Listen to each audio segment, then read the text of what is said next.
My name is Adam Kanal, and I am a collaborative composer. Join me in the search for a career in classical music. This is the Making Noise podcast. I'm in Westtown, and within Westtown, I'm in an area called Ukrainian Village. That's pretty cool. Yeah, it's a cool spot. I mean, it's I have my car with me.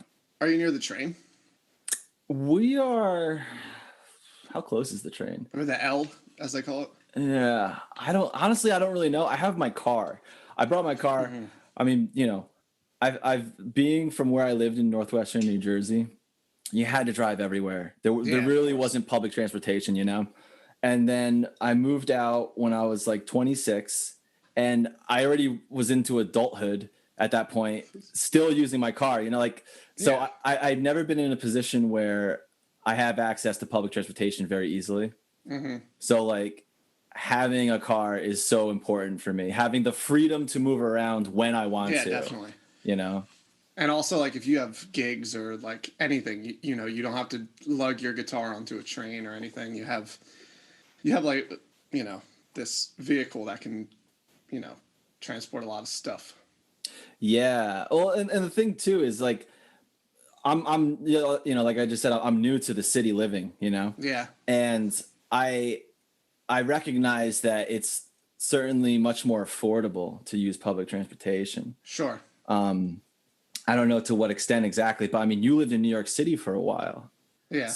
What was like, what was your experience with transportation? Yeah, Did you have a car? I was definitely unique because most people don't have cars. I would say 95% of the people I knew didn't have cars. But I had one because I was always in and out for stuff, like playing with my band or just like, I don't know, random things. And I like did some like percussion delivery and stuff like that. So it helped to have a car. Mm-hmm. And also I didn't mind having it because there's a lot of street cleaning and people just get frustrated with moving it. So then they just stop having a car. But me, like I was tolerant enough to like deal with that. And also it just made sense to have it. But most people don't. And also I love taking the train because it's convenient and you don't have to find parking. You don't have to worry about anything like that. And it runs 24 hours. So it's like, or it did run 24 hours. So it's like, you know, you could jump on the train whenever. So I definitely like appreciate both sides of it. Like the public transportation thing is amazing, but it's also nice if you have to go to like IKEA and get like a desk. You don't want to get that on the train or like have to take an Uber or, you know, so I definitely was unique though. Most people don't have cars. How often were people reaching out to you to be like, yo, bro, give me a ride? Sometimes. I don't want to pay for Uber. I would say when I worked at a restaurant, I would say a lot. People were like, yo, give me a ride home or whatever. Cause sometimes like on Sundays when like there was no street clean or no parking, like parking was free, everyone would be asking for rides home. Oh, yeah. But yeah, I would say sometimes. I kept it on the down low for sure. You know? Yeah, you definitely had a commodity. Or no, that's not even a commodity. Like, well, I don't know. Is that considered? I mean, you're you're oh my God, how do you say that? You're a rare situation there. Few and far between. There you go. Especially in like Brooklyn and like the dense parts of New York. Mm-hmm. It's just, if I didn't live where I lived in Brooklyn though, it would be much harder to have a car. Like in Manhattan, it's just like there's way more street cleaning and it's way harder to find parking spots. So it's just.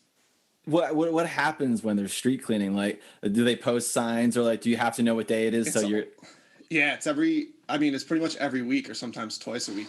And then everyone just moves to the other side of the street and double parks everyone else in. And then when it's over, everyone moves to the other side of the street. Yeah, you know what that sounds like? That makes me think of like when you're a kid and you go to your mom and you're like, hey, Ma, can I go to Johnny's house? And she's like, no. And then you go to your dad and you're like, hey, Dad, can I go to Johnny's house? And he's like, yeah.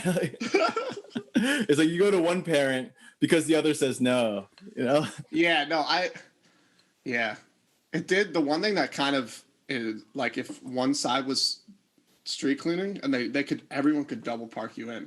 And that was just like something that would happen. Like you would have to allow it because you can't just move all those cars and those people just have to find parking. There's just no way. So sometimes I just get like parked in It's definitely, yeah. You definitely have to like know the game to have a car in New York. But I would say it's worth it, especially if you're a musician, you have gear and stuff. You Right. know, you like just be tolerant, and then it's worth it. But What about the cost of owning a car in the city, like with car insurance and stuff? And I had my insurance was in here in Pennsylvania, so it was oh, much really? cheaper.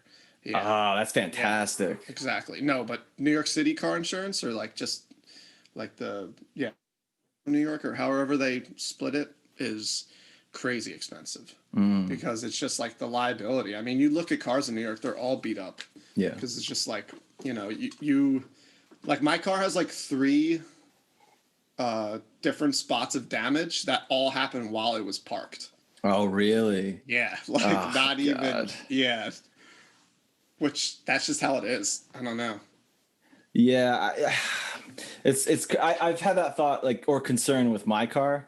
So we actually are we live in this apartment building. It's like an old house sort of thing. So there's like 3 or 4 floors, Yeah. and there's a garage, like a 2-car garage, and there was one spot available, and we opted to pay for the garage so we can or rent the garage, Yeah. so we have guaranteed parking, and our road isn't terrible with parking. Also, we don't live on a very active road, That's good. but that is something I've thought about, which is like, oh my God, I don't want my car to get messed up from people walking by or someone who's terrible at parallel parking or like, Exactly. you know, it's, do you see that a lot? Like when you're in the city, I mean, you probably get really good at parallel parking. I would hope, you know? Yeah, yeah. You just I don't know. I think a lot of driving in cities is like being tolerant and like not caring about what people think. Like say you like pull up and there's cars behind you and you have to parallel park.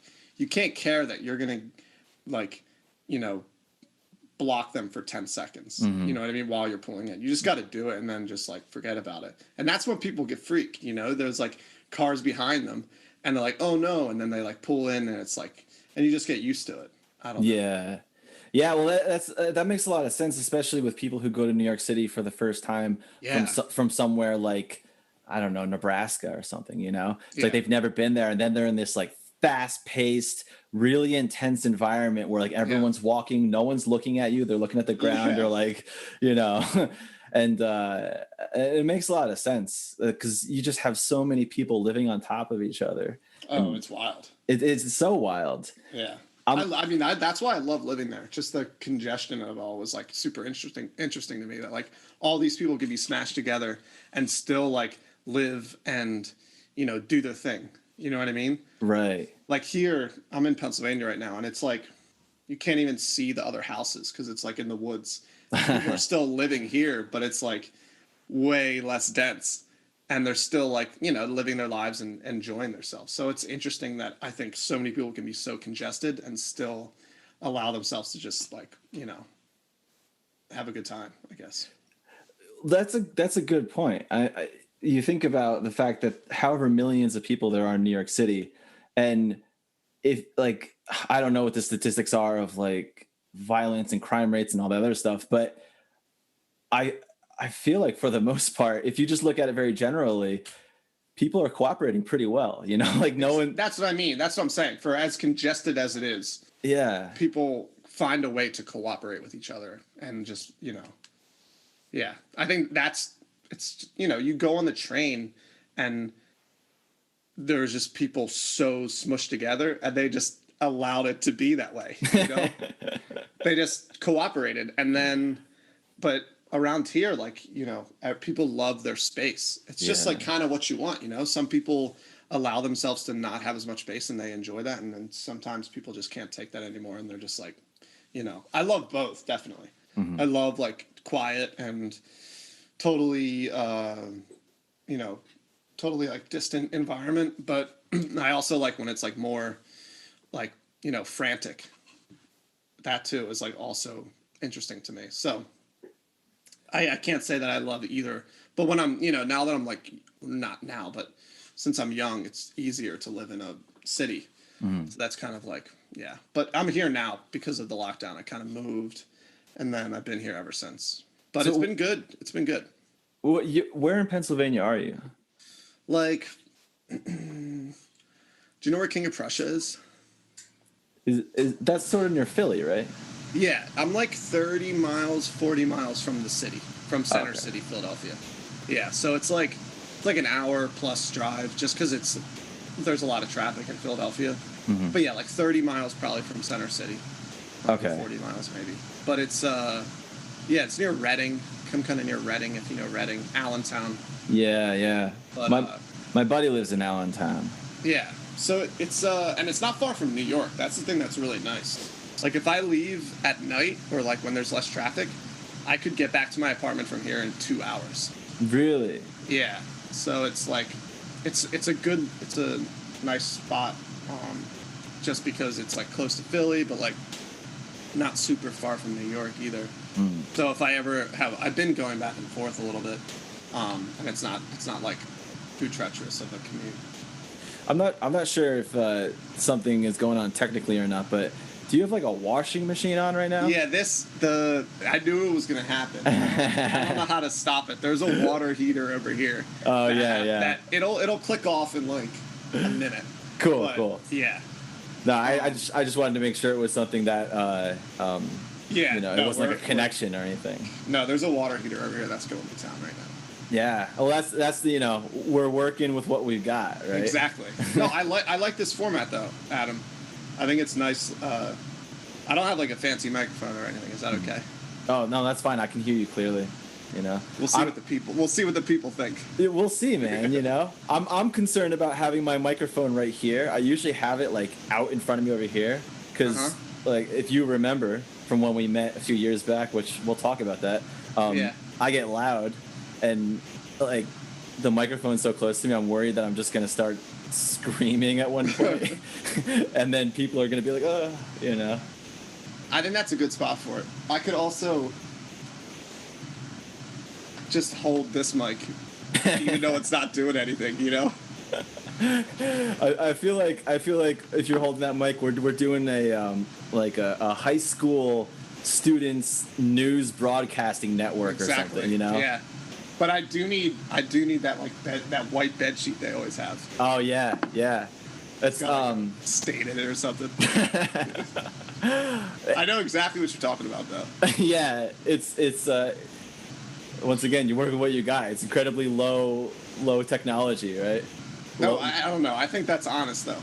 Sure. Because I feel like the times that I've had or I've tried to set up a whole bunch of stuff, like something went terribly wrong. I mean, you get used to your setup and but like, I don't know. Yeah. Maybe I should. Yeah, I don't know. I've fiddled with some microphones and like AV setups, but sometimes I just like simplicity. Well, I think convenience too. If like whatever makes things more efficient. Yeah. Especially if that efficiency also leads to high quality.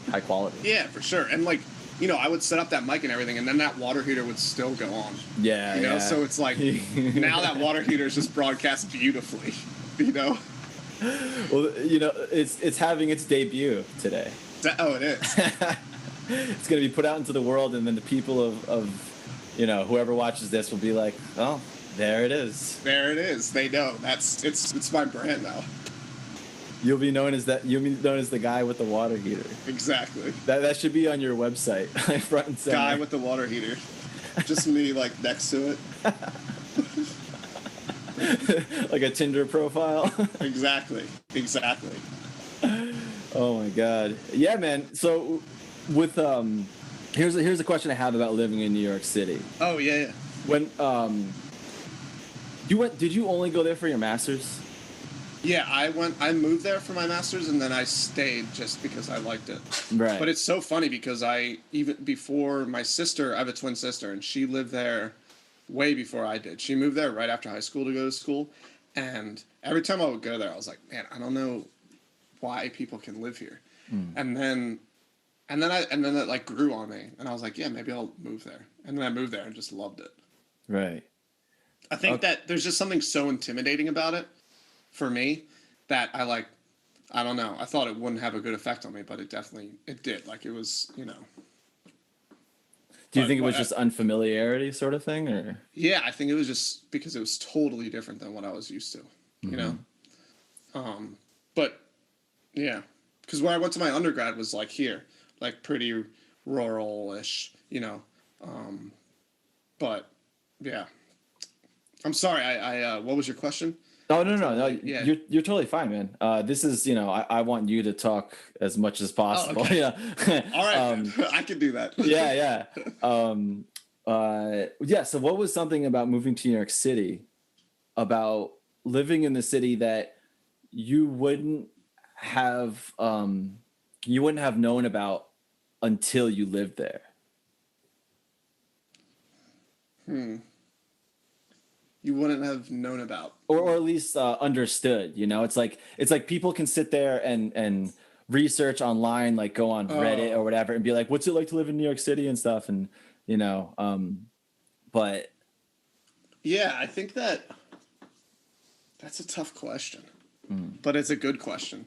I mean, I think that there's like so much, just like there's like this. I mean, there's a massive tourist industry there, like tourist industry, and there's just something that you don't understand about a lot of the architecture and stuff, and even besides the like Empire State Building and stuff like that.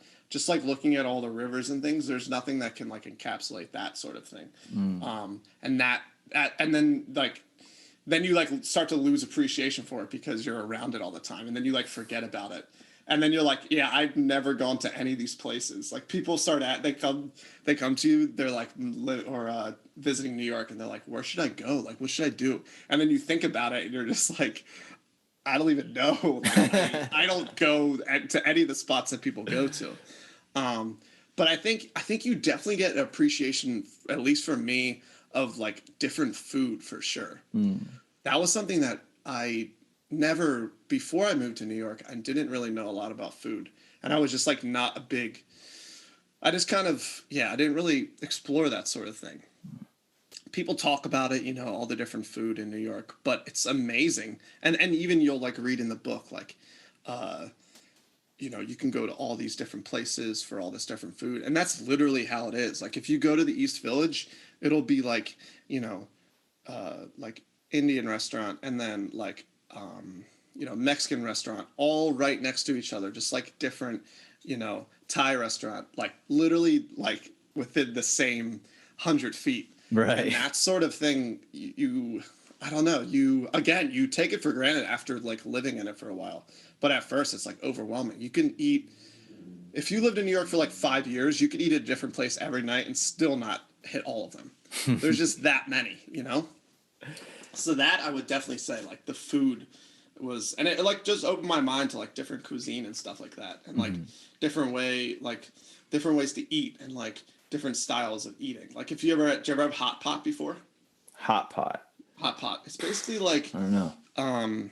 Basically like you get all these different meats and like vegetables and stuff, and you can and then there's this broth in the middle, and that's a hot pot, and you like just like dip the meat in, and like, but it's very interactive, so if you're there with 5 or 6 other people, you have to be talking to people. You don't just like have your plate and have your dish, and then it's like so individual that way, so you're just like eating your dish. But with the hot pot, you have to be interacting. You're like, oh, pass me this, pass me that, and then you're forced to interact with other people, which I think is really cool. I love that style of eating because it's just more interactive.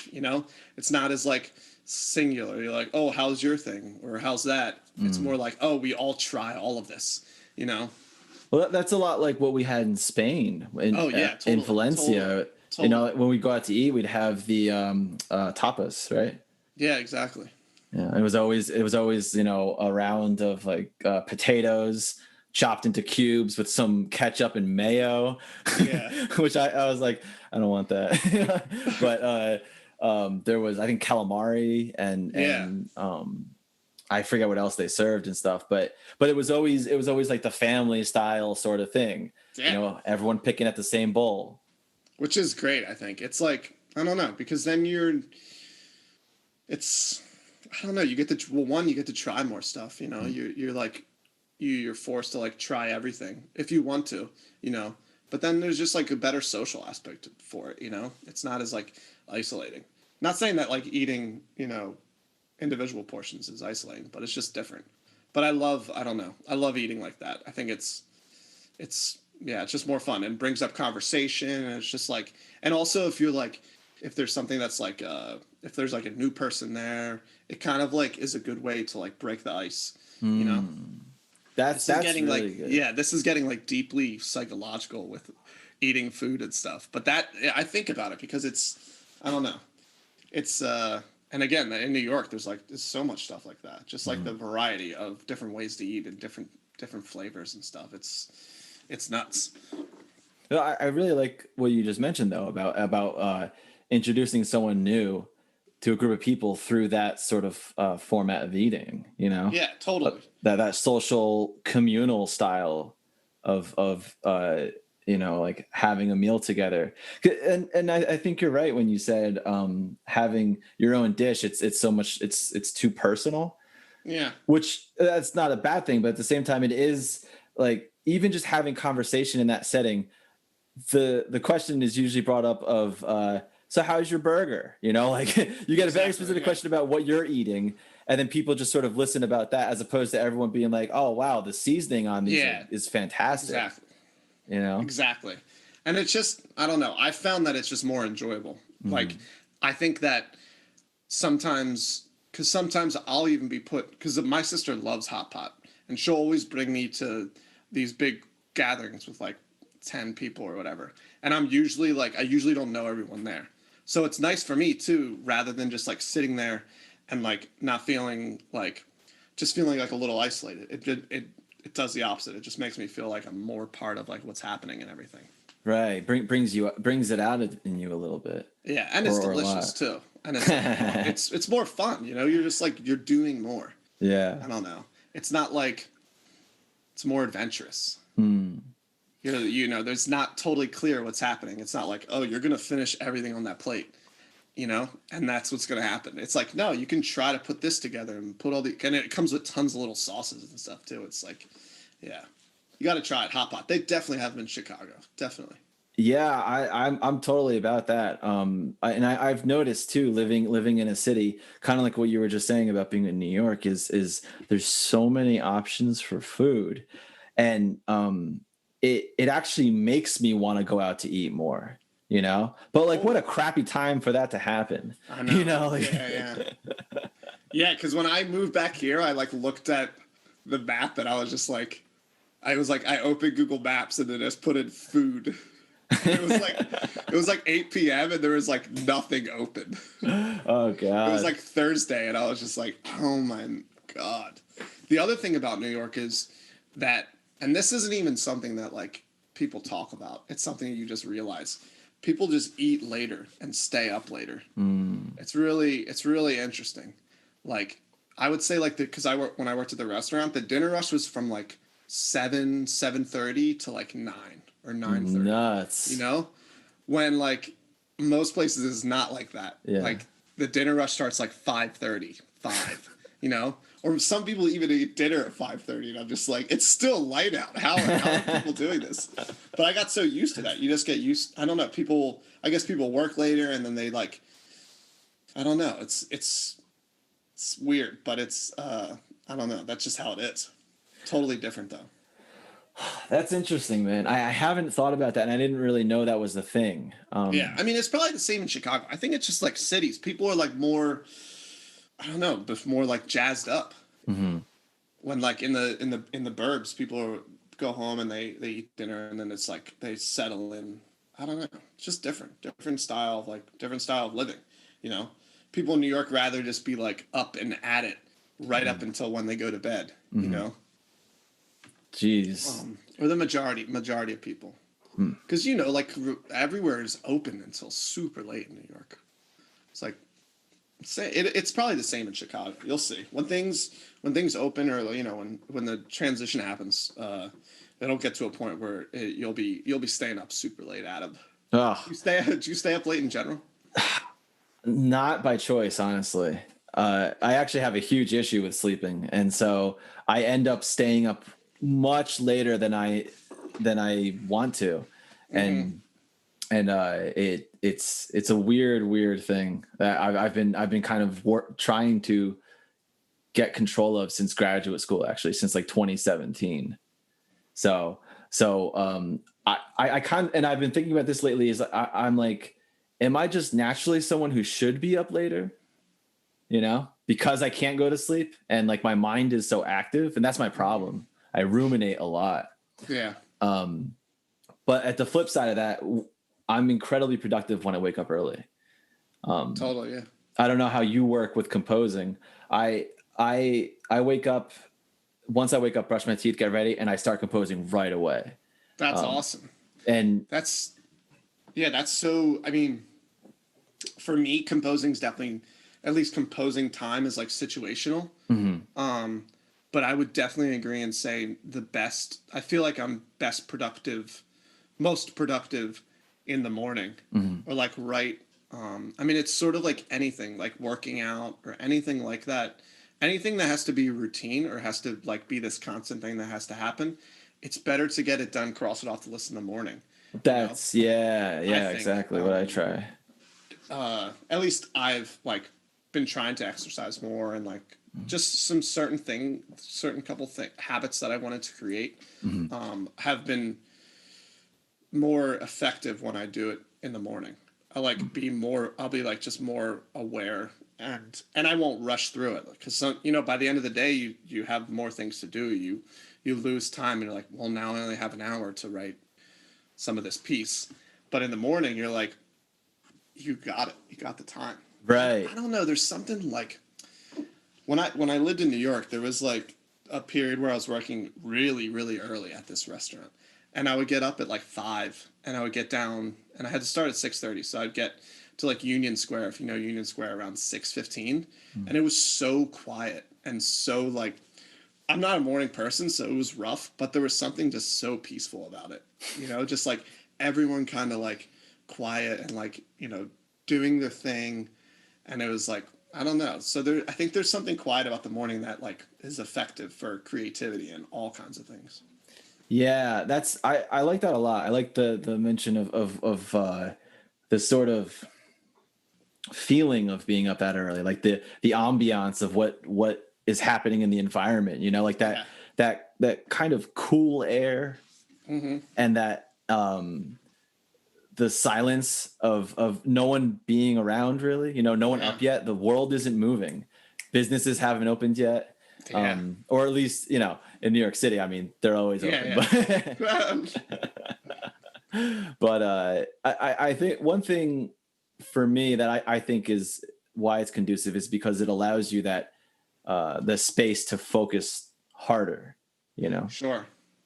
Do you find that like, now I'm asking you questions. Yeah, no, man. No, I like that. I think also like I find I'm gonna like explain, or I'm gonna ask myself the question and then say my answer, and then I'm gonna ask you the question. Yeah. But I find that in the morning, as long as like I have coffee or something where it's like I am like more like there's less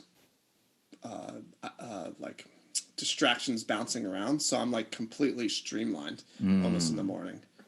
So I find that accomplishing things in the morning is much easier. Getting up is the hardest part for me. Just like getting up, setting the alarm clock, and then like sticking to it is the hardest part. Once I'm up though and doing stuff, it's like really effective. But it's just getting up. It's like torture for me because I'm just not a morning person. And it's so hard for me to go to bed early. It's so hard. It's just like, it just doesn't.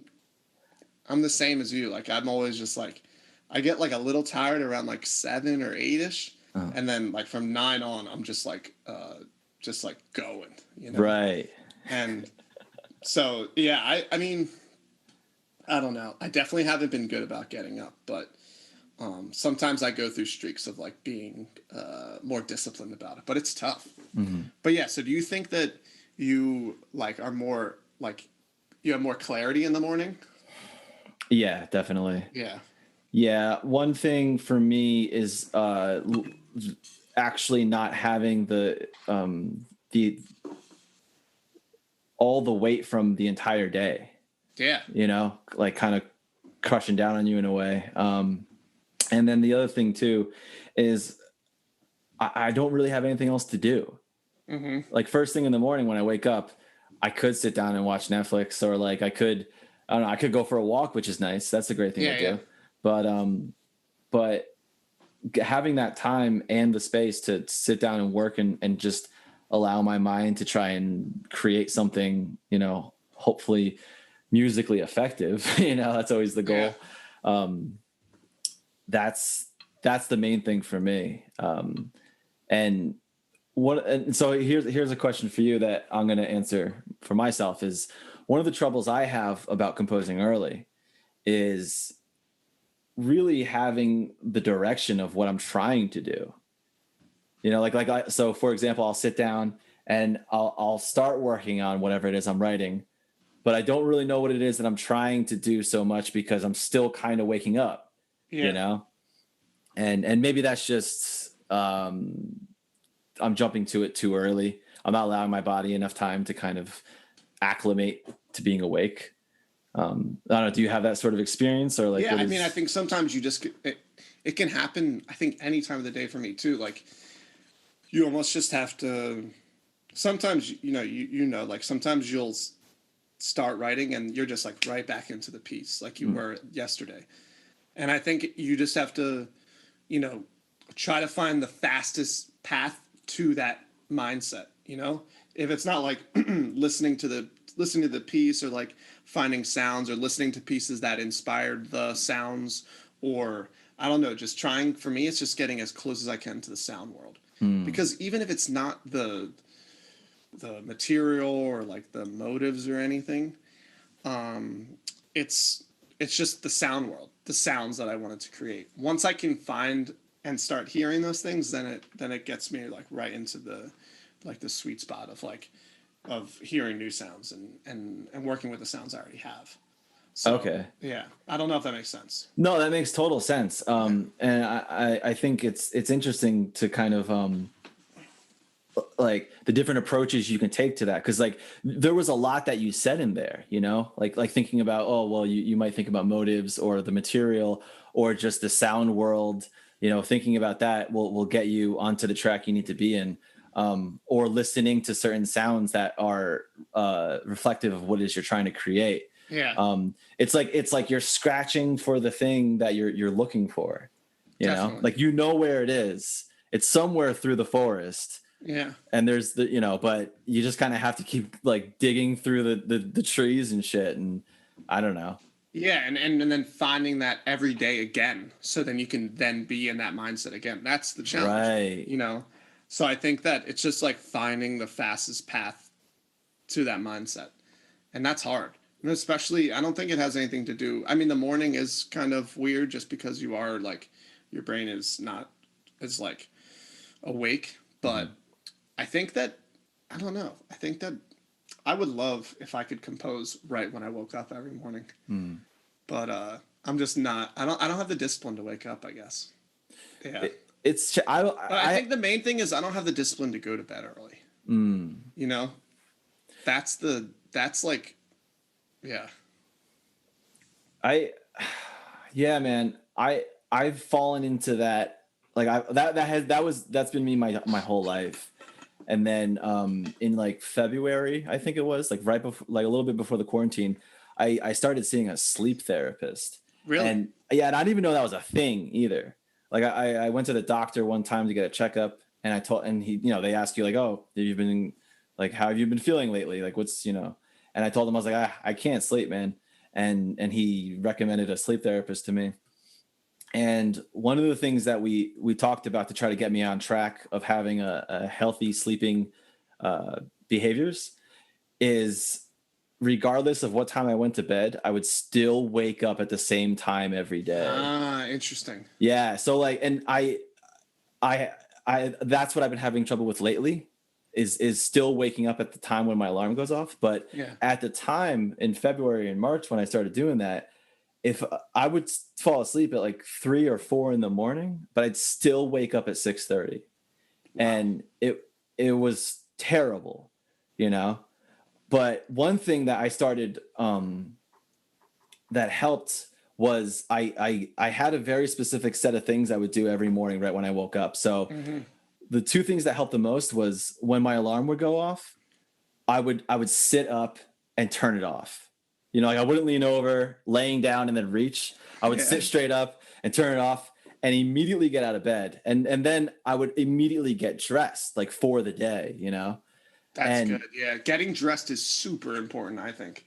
Like I think even if you can get up, it almost just makes you more focused. And it's so like that's like, I don't know, it's so critical for this time because most people are home. So it's easy to just be in pajamas, like sweatpants and stuff. Yeah. But even just like putting on like, you know, some pants and like like if you were going to go out, like if you had to go out, it's just, I don't know. I think it changes your mindset. At least for me, it will like change my day. Like if I'm like, you know, like not moping, but just like kind of like drowsy or like, you know, not with it. Like if I change my clothes and like put on something that's just like, you know, more like if I was going out somewhere, it changes my mindset. Yeah, it's good. And not like wearing the same clothes you wear to bed, like just like one, because then that's just like, and you know, that's just like an attachment of your bed. Like you're still in bed because you're just like, you know, it feels the same, you know. While I'm I'm wearing sweatpants right now, so that's how my day's been. Yeah, man. I mean, and that's the thing is like every day we sort of have this like we sometimes we float through the day. Sometimes we're like just attacking the day like full force. You know, like I'm gonna do this, I'm gonna do that, I'm gonna do this, and then other days it's like I'm just gonna stare at the ceiling and not think about anything. You know, like. but One thing that's good for me for sleeping in general is just like not looking at my phone or any screen an hour before I go to bed. Like if that's just reading books or literally playing the piano or like playing an instrument or something, or you know, that hour before I go to bed, it's hard to stick to for sure. Usually I'll read or just like do something that's just like not extremely engaging, just to give my brain that time to slow down. Because like it's so easy to just be in bed, just like, you know, flipping through whatever, and you know, that's just, I found that it's better that way. Yeah. Almost to like, just like remove all that stuff. Do you have a real alarm clock or do you have a phone? Do you use your phone? No, I have a real alarm clock. Okay, yeah. Yeah. That's good. I have one too. I think that's, yeah. I mean, if I have to get up really early, I'll set both. Or if I have to get up for something important, I'll set both just to like be cautious. But in general, yeah, real alarm clocks, I think they have a use still. I don't think the phone has taken away the alarm clock, you know? Yeah. Well, so have you seen, I started watching it today, but have you seen that documentary on Netflix, The Social Dilemma? Oh, yeah. I watched that actually so recent, probably like 4 days ago. Okay. Man, it was so super well done. Like there's how much have you watched of it? I think I've watched like maybe a half hour. I haven't watched maybe a third, you know? Yeah, I love how there's like two levels of it. There's the one where it's like, it's not like investigators. It's like these people that made the stuff, you know, the people that were part of the process, which is so crazy that they're like speaking out. I mean, it makes sense. Like they have this weight on top of them, but there's like that part where it's like the Tristan, that guy Tristan, and then like the other people, and then there's that like fictional storyline of this family at the same time, and it shows like it's explaining to you all these things and all the aspects of it, and then you see it in this fictional setting as well, and that's super clever how they did that.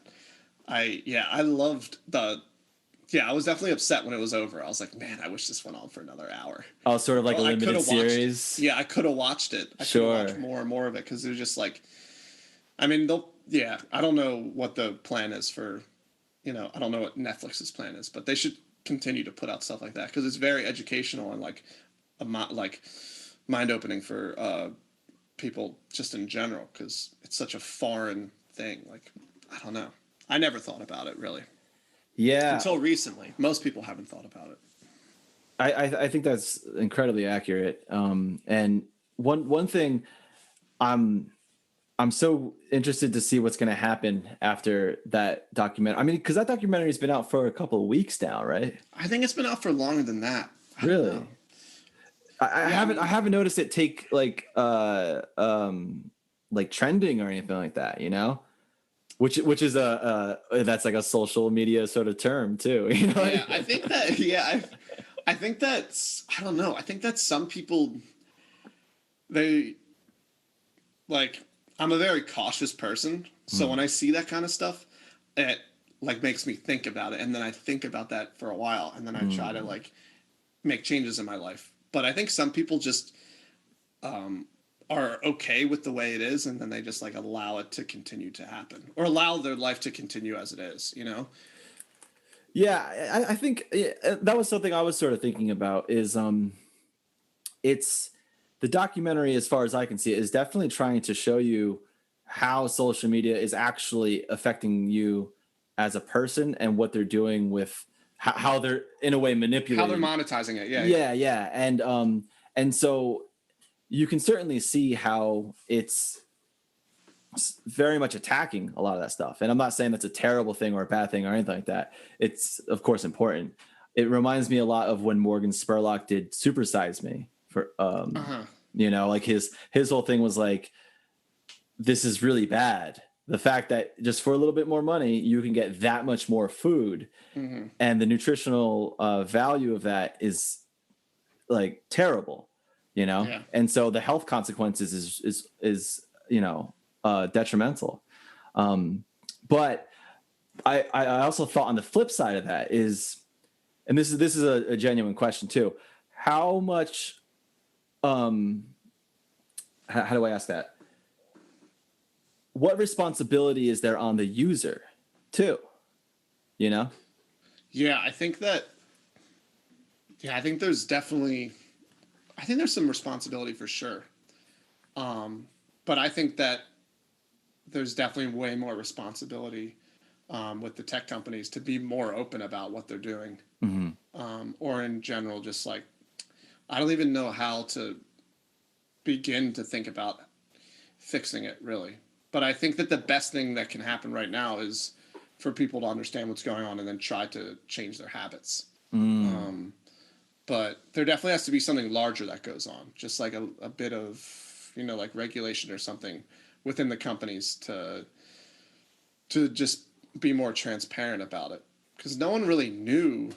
I mean, it's been going on for a long time, and no one. I don't know. It's such a unique and like totally foreign thing to anything that anyone, like the system we have right now is not set up to handle that. Like the like the way our country functions is like not set up to transition into like, you know, how to fix this, or how to inform people about it. It's just it's a big deal. It's a super Yeah. big deal.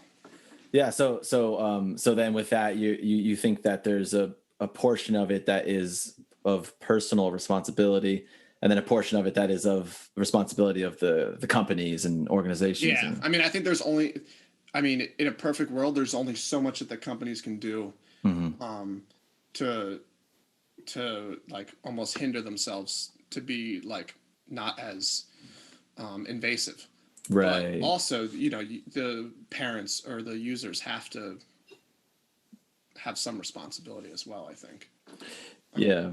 Yeah. So I think, yeah, definitely some user responsibility for sure. It's an interesting thing to think about in parallel to being a music student or even being a musician. You know, like how much time you're dedicating to doing one specific thing, and how deeply you're focusing on that. Sort of like what we were saying before about composing. You know. Totally. Yeah, I mean, it's like, I don't know. I've always found that variety for me has been great within music and outside of music. Just like doing things that are totally different from music, just for that reason. Just for the reason of like, I'm not just composing all the time, and which I did for a while. I practiced saxophone a lot and composed, and that's what I did. But I think sometimes you just have to do something completely different that like finding other hobbies and stuff, or the time I've spent outside of music, when I come back to it, you're just like totally refreshed.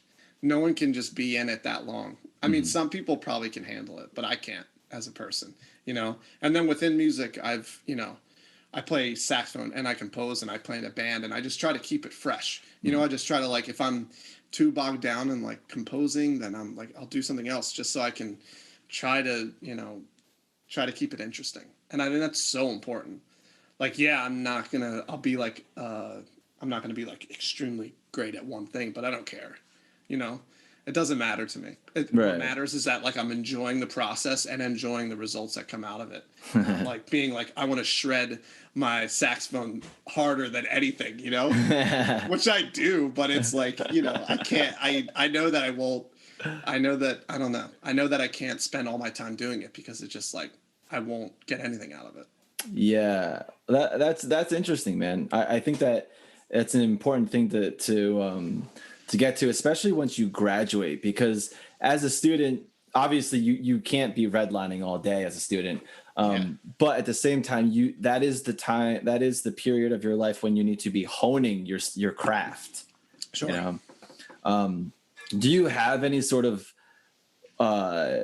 like, I don't know, methods or whatever to have that balance of like composing and then, all right, I need to do something else, Oh man, it's so hard. It's like, I mean, sometimes it's situational just because sometimes I'll have to write a piece and I'm just like, oh man, I'm going to be composing for like the next 2 months, definitely 3 months.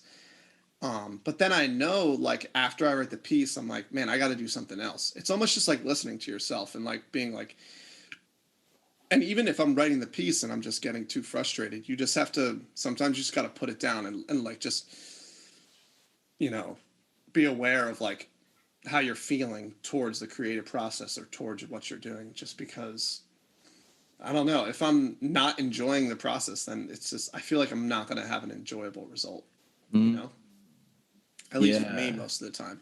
There's some things you have to grind, for sure. Especially with composing is different, especially like playing an instrument. There's some things that just like you have to grind and do. And there's ways you can, make them more enjoyable. But there's like a lot. Playing an instrument that is like almost like exercising in some ways. There's some things that you just that are like excruciating. You just do it. Like long tones and stuff. Some people like them, but I personally don't. Which is probably why like. I don't know. Yeah. So I think, I don't know, just listening to yourself. And it's all about like listening to yourself. And if you're writing, if you just think about it, like with composing, if you're just writing and it's like not working, you can't just keep pounding away at it. It's not, I don't know. It's, oh God, what's that saying? Like you're just, I don't know what the saying is, but it's like, you're just hitting your head against the wall, Yeah. Like you're hitting a brick wall and you can't, I don't know, you can't expect, I don't know. You can't expect that it's going to get more fun if you keep doing it, It's not like, I don't know. The most enjoyable times I've had composing were when I was like clear, or maybe I was like working on something a lot and maybe I was a little frustrated, but I was like, I'm going to do this and this, I was like passionate about it. I wasn't in this like sort of like not, this like uneasy, like just like beating away at it mindset. At least I've never found to get great ideas in that way. It's just keeping it fresh, Adam. Keep it fresh. That's Subway, Yeah. Oh, that is Subway. I don't know. Eat fresh. Eat fresh. Okay. Yeah. Well, if I eat Subway, that'll improve my composing because I'm eating fresh, so then I'll be keeping it fresh. Yeah, you're right. Yeah, it's the correlation, man. Or just get like a Subway shirt. Have you implemented many different approaches with composing, or have you sort of? I mean, because going through grad school, or I'll be specific, master's degree, right? Yeah. Because doctorate's grad school as well, I think. But going all the way up to that level, I mean, that's a serious level to be studying something. So I imagine that there was, because you studied with Julia Wolf, right? At NYU. Yeah. So what sort of methods have you experimented with that have helped with this? Yeah. I think that I always, again, I try to, if I'm hitting a wall, I'll try to totally change my approach. And also, I like, not to be abstract, but I kind of like listen to the piece. So, like, if I'm writing a piece that's like super piano based, then I'll be like writing on the piano a lot and probably just like, writing on sheet music just to like get it out. But if I have like a lot of instruments, sometimes it's just better to just be writing it in finale for me because I can hear everything. And normally what I do is I flip flop back and forth between like paper and finale, even like up to the end.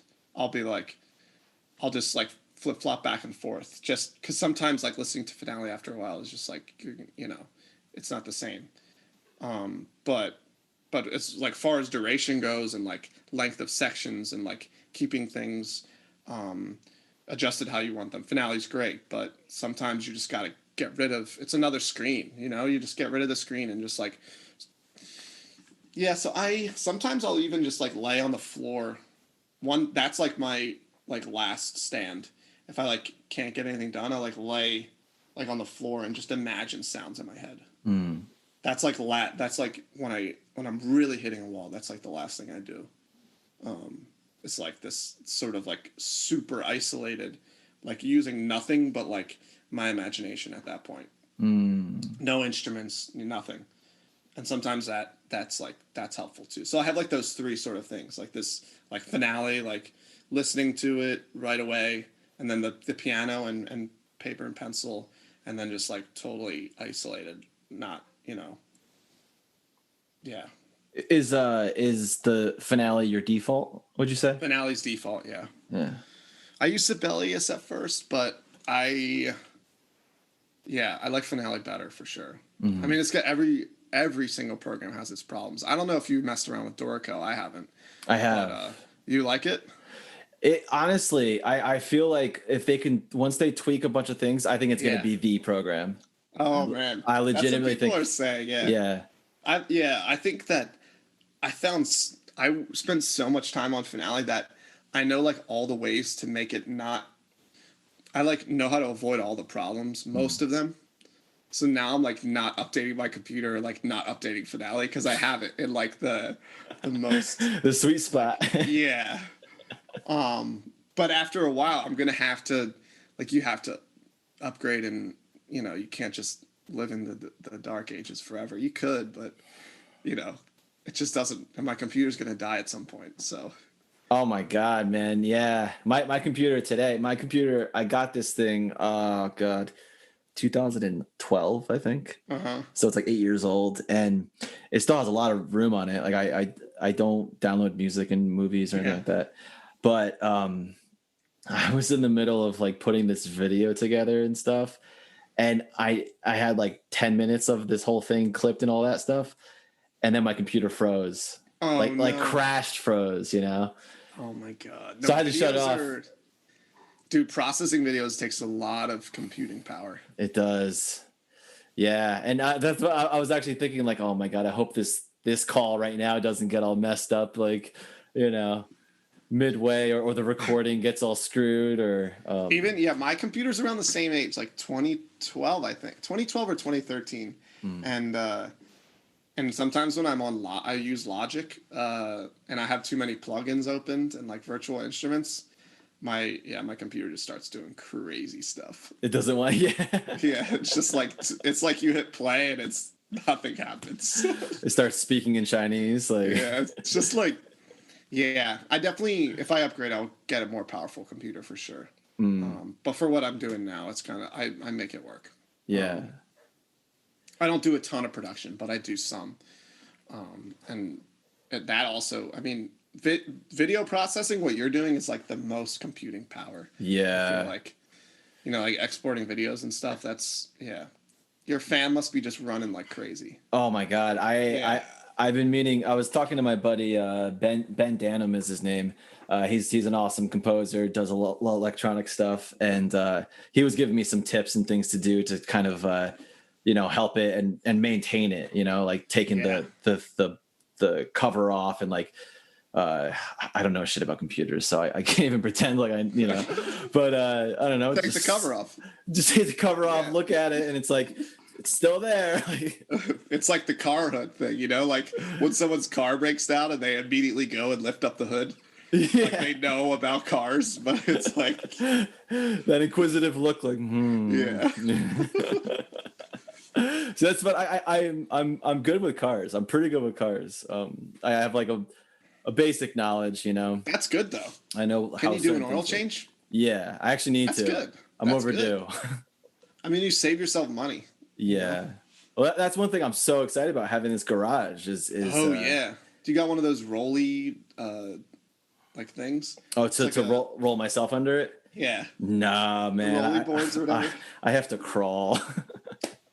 I'll get you one for Christmas. Oh, you're a beautiful man. That's amazing.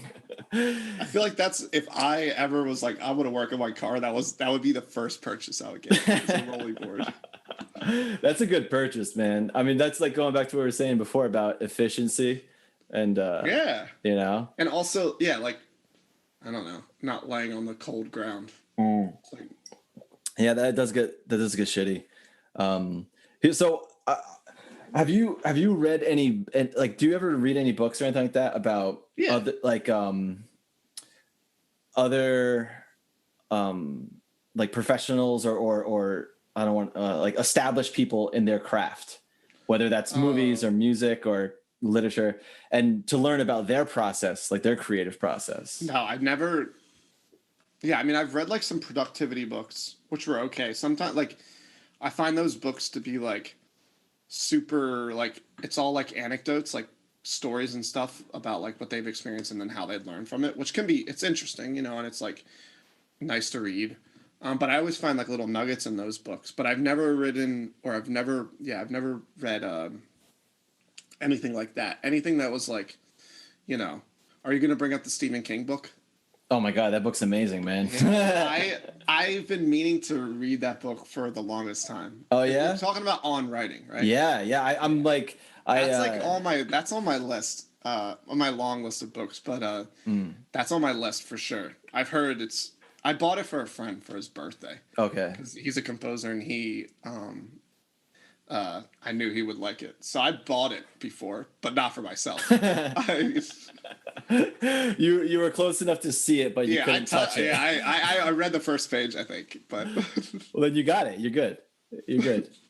Yeah, he has this, like, it was actually a game changer for me. This one thing that he talks about was after he writes the first draft. Well, the first thing he says he does is when he writes the first draft, he just writes. He doesn't put on like the editor hat. He's not critiquing it as he's writing. He just writes. Mm-hmm. So then whatever's in his head, he gets out.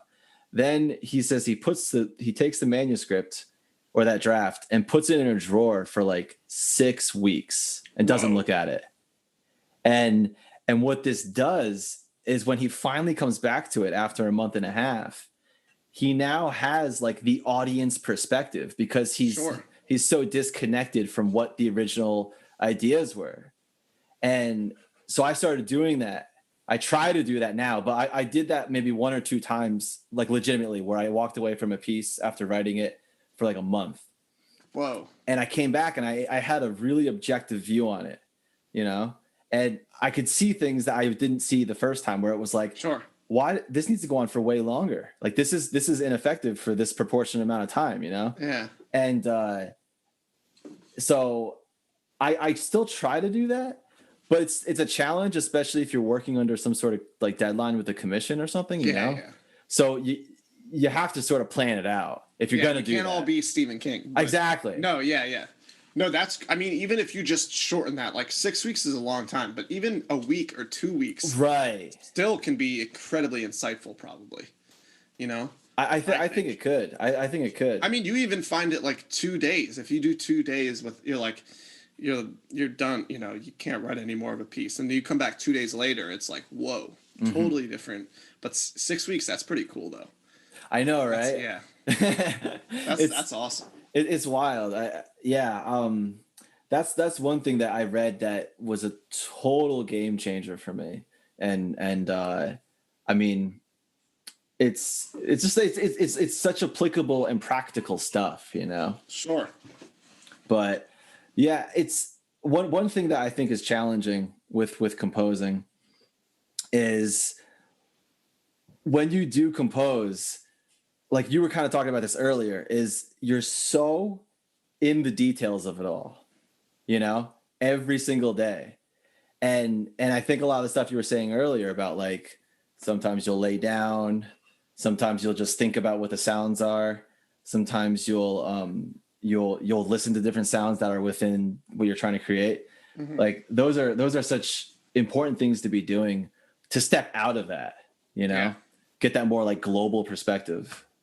Sure, that's so tough to do sometimes. So Especially hard. when you're so invested and like passionate about something. It's really tough. And it's like that's like part of the craft that you work on. Is like how fast can you put on that global hat? You know what I mean? How quickly can you get in the mindset of the listener? And I always get bogged down on things that I sit there like listening to it live and I'm just like, no one's even hearing what I was like thinking about for days. You know what I mean? Like there would be like a problem or like a note or something or a sound. And I'd be like, that just went by in a second and no one even heard it probably. It was like so minuscule and I was just like bogged down on it for a long time. So I think that, yeah, you got to somehow find a way to get that perspective as fast as you can because it can save you a lot of time. Yeah, man. Going back to that efficiency. Yeah, it totally saves time because, yeah, there's sometimes you just got to let it be what it like. Stop thinking about it so much. I don't know. And then that comes on to like the question of like when do you stop fixing things and like what's the I don't know.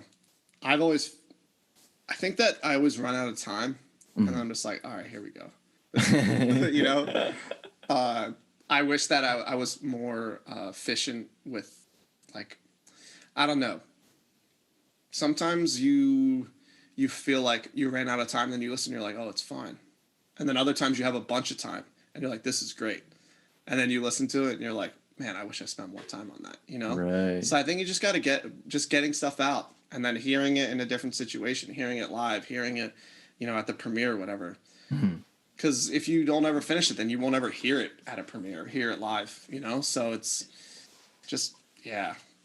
I've definitely, since I started composing, I'm now like more tolerant to like letting things go and just like, you know,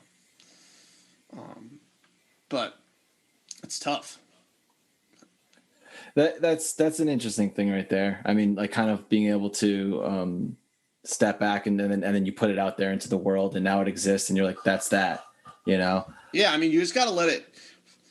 You just have to make sure that it gets out there and exists because, one, you're going to learn so much along the way. And also you made something and that's cool, no matter if it's bad or good, you know? And that's also important. So yeah, just getting it out there. It's tough. It's like it's like just having like children. Every piece is like a different child, you know? Yeah. They let it just, yeah. Well, that's the thing. It's like, I was kind of thinking about this, was it yesterday or something about like when you submit to call for scores or like you apply for a grant or whatever it is, you know, you have to put in a certain amount of energy in order for your application to look good, you know? Yeah. And obviously it's not good for us to be connected to it, to the end result of receiving it, you know? But just through the act of trying to put it together, you start to become, you know, tied to that. Yeah. How do you deal with those sort of things? Like, you mean like dealing with, like submitting to stuff and then hearing the results or just submitting in general? 12. Yeah. So like, I don't know. After a while, people do it with simple examples like resumes. People like tweak their resumes like crazy. It's like, if you don't have any spelling errors and there's nothing misaligned, then just put it in, because most of the time those call for scores and grants and like applying for school and stuff, they look through those things so quickly. And that a lot of the things you were like, going back and forth on, they look over, and as long as the piece is good and you feel like it's a good representation of yourself, I think that sometimes, grant writing is different, I think, than submitting pieces, just because sometimes it's specific to like an essay or like a prompt or something like that. But I've never submitted any, or I've never applied for a grant, but for submitting for call for scores and stuff, I kind of just, I don't know. I get it out. I just try to get it out, because it's easy to get so close to the deadline and be like, oh no, I'm not going to do this, and then just bail. Right. But then you just missed an opportunity. Yeah. Like, and then people are scared that they're like, well, this, maybe they're going to see like my work not in its like best form or whatever. And it's like, well, that you didn't get it or you got it, and either way you still went for it, And yeah, it's the same. Yeah, it's the same as applying for jobs and stuff. You just got to start. If you don't put anything out there, you're not going to get any positive. You're not going to get any results. So I think it's just putting it out there. Again, you can't just like be like reckless with it and apply. There's definitely a happy medium, but I think that it falls more on the reckless side than people think. You know what I mean? Mm-hmm. Yeah, almost. No, please continue. Yeah, because you just don't know. You know what I mean? And it's not like if you get a negative result, it's going to hinder your whole career, or it's going to hinder like the next time you submit for something else. It's like, no, you just didn't get it. Apply for another one or submit for another and see what happens. Yeah. Oh man, that's great, dude. That's so great. You'll just get frustrated, and then you like put yourself on this like you put like your work on this super high pedestal, which is good to do, but I don't know, if you put it too high, then you're gonna, you're not gonna submit for anything, and you're just gonna feel like too precious about it to like reveal what you've done. I don't know. It's such a hard thing to kind of like when you're a student, especially, it's such a hard thing to start to accept. Because for one thing, I think I talked about this when I was, Jonathan Kierspe, he's a saxophonist. Yeah. He's another person who I interviewed for this podcast. And we sort of talked about that, like how as classical musicians going through school, you're trained to constantly critique what you're doing, and so like that whole saying, like, you're your hardest critic could not be more true, and one of the reasons why I started this podcast is actually because the issues I've been having with trying to start my career and figuring out ways to monetize what it is that I'm doing, or like try to literally just make a living, Yeah, sure. And there was one thing I applied for, this competition. It was like this percussion trio. Sure. I don't remember what they're called. It was very recently. And I just saw it on like Facebook, and I was like, oh, I'm going to apply to it. Yeah. And I liked it because it was like, I haven't written much for percussion, so this would be a really cool opportunity. I have a lot of ideas for percussion, so I feel like I can present a good proposal. And then the other thing was like, it was a pretty good award if you got selected. Oh, nice. Yeah. And I submitted to it the day, like 2 or 3 days before it was due, because I was like, I just need to fill it out, get it done with, submit it. And then when I got the rejection email, at first I was like, God damn it, man. Like it was frustration, not so much because why am I not good enough, but it was honestly because I need to make money, And so I realized that is not a good thing to rely on as a way to earn your living. And once I thought about that almost immediately. And then once I thought about that, I was like, let me email them back and ask them, if they have any feedback as a way for me to improve future proposals, you know? And once I shifted that way of thinking, it actually like I felt so much better about the situation. You know? Yeah. I think that's such a smart thing to do. And same thing with job interviews and stuff. Like if you take an interview and then you don't get selected, you know, emailing them and just seeing what you can improve on, because and it feels a little weird, but it's like, no, you're just gonna learn a ton. Right. You're gonna learn so much just if they respond, you know, like sometimes they just like blow you off, but Yeah. if they respond, you're gonna learn a ton. And I think that's like, yeah, and it's tough to like, I don't know. I found that same sort of struggle with like balancing like this sort of like oh, I want to do this gig for like the money aspect of it, or like, you know, I don't know. I've always like worked side jobs just because I never like to put myself in that position. You know, I never like to, I don't know, do gigs and stuff that like I'm not like totally about just for the money. I mean, sometimes it will just I mean, there's always like a desire to play or like to write something, but I think I always like to have a side job just so I'm not put in that position, you know? Like even when I lived in New York, I always worked. And then it's like, because I'm just not good with a ton of free time either, you know? I like to have a busy schedule so then I can build things around it. Because when I first came home for the quarantine, I was like not getting anything done because I was like, I'm still like pretty unproductive, but it's just because I like didn't really have a schedule or anything, you know? I got some stuff done, but with all the time I had, I was like not being very productive. So it's like, yeah, I don't know. Yeah, like I even like 3 weeks ago, I just started driving for Amazon, you know, like those vans, those big vans. Oh, no shit. Prime vans. Yeah. It's a crazy job, but it's also been nice to have a little bit of, like consistency in my weeks, you know, like I know I'm going to be doing this every week, and it's not like a massive time commitment. I still have time to do things, you know. And it's an interesting job. You just like get to see stuff. Sometimes the driving's crazy, but it's like, you know, yeah, I'm definitely different from the norm. As like, I would rather have less time to like be writing or be playing, just so that I have like a little bit of like protection, you know, security. That's kind of how I am. I just get like freaked out when I don't have that little security. And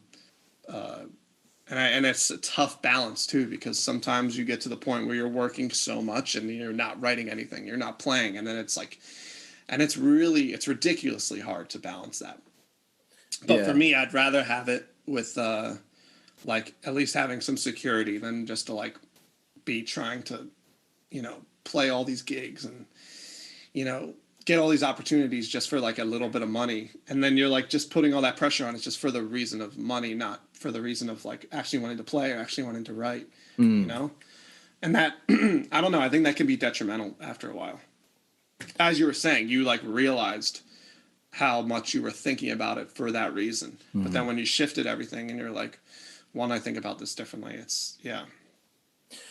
It's a weird balancing act, and that's really, you know, like to know yourself well enough that for you to understand that you need to have a job in general, just so you have that level of comfort, you know, that's important. You know, to understand yourself, like have that self-awareness. Yeah, no, I mean, it took a little while to figure out, but once I figured it out, I was like, and it's not like easy, you know, because sometimes you're at work and you want to be doing something else, you know, it's not like, and also for me, it's the like, besides like the security, it's also just the consistency. Like I was saying, when I came back, if I have like a clean slate of nothing, it'll be hard for me to accomplish stuff.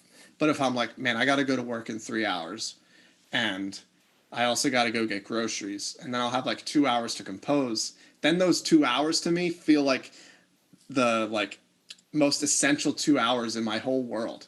I'm like, I got these 2 hours. It's going to be amazing, you know? And then you I don't know. It builds a schedule for itself then. Well, what a great motivator too. Yeah, I don't know. I think that, yeah. And again, it's also the variety of like just not doing music all the time. You like are in different aspects. You're like experiencing different aspects of the world. You have like this sort of like job thing, and then you also have this outlet, this massive creative outlet as well. And then that helps with the job too. You're not just working the job and doing your thing. You also have this other.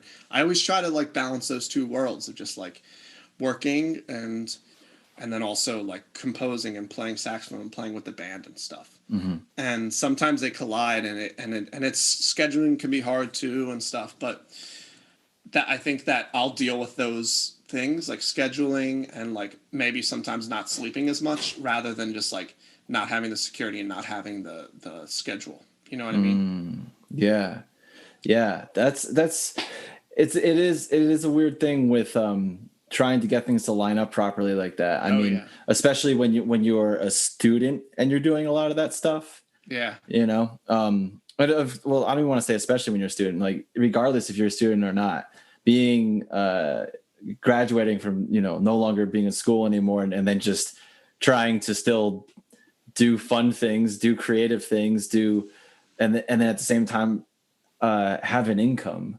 Yeah. That the balance of like professional and personal life and you have to at a certain point. That's one of the hardest things about getting out of school is finding that balance. And I would say that my advice would be like, if there's some young aspiring artists listening right now, would be like start the income thing first, and then I think that it helps you realize how important music is to you once you're working all the time and then you're thinking about how much you want to be doing something else, then you realize how important it is to you.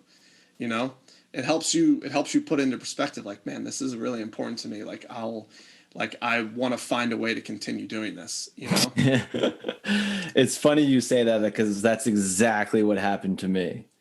That's literally what got me to the point where like I have a business coach. I hired a business coach like a year ago, and I was working this full-time job. It was my first like legitimate full-time office job, and I was not liking it at all. Yeah. I had health insurance, I had retirement, I had all this stuff, and I wasn't composing, I wasn't doing anything creative. I had no energy to go out and even go to performances, Yeah. And so I definitely hit that. I hit that, and leading me to where I am right now, doing this, like having this podcast and, seeing, like talking to people and all kinds of stuff. How long ago was that?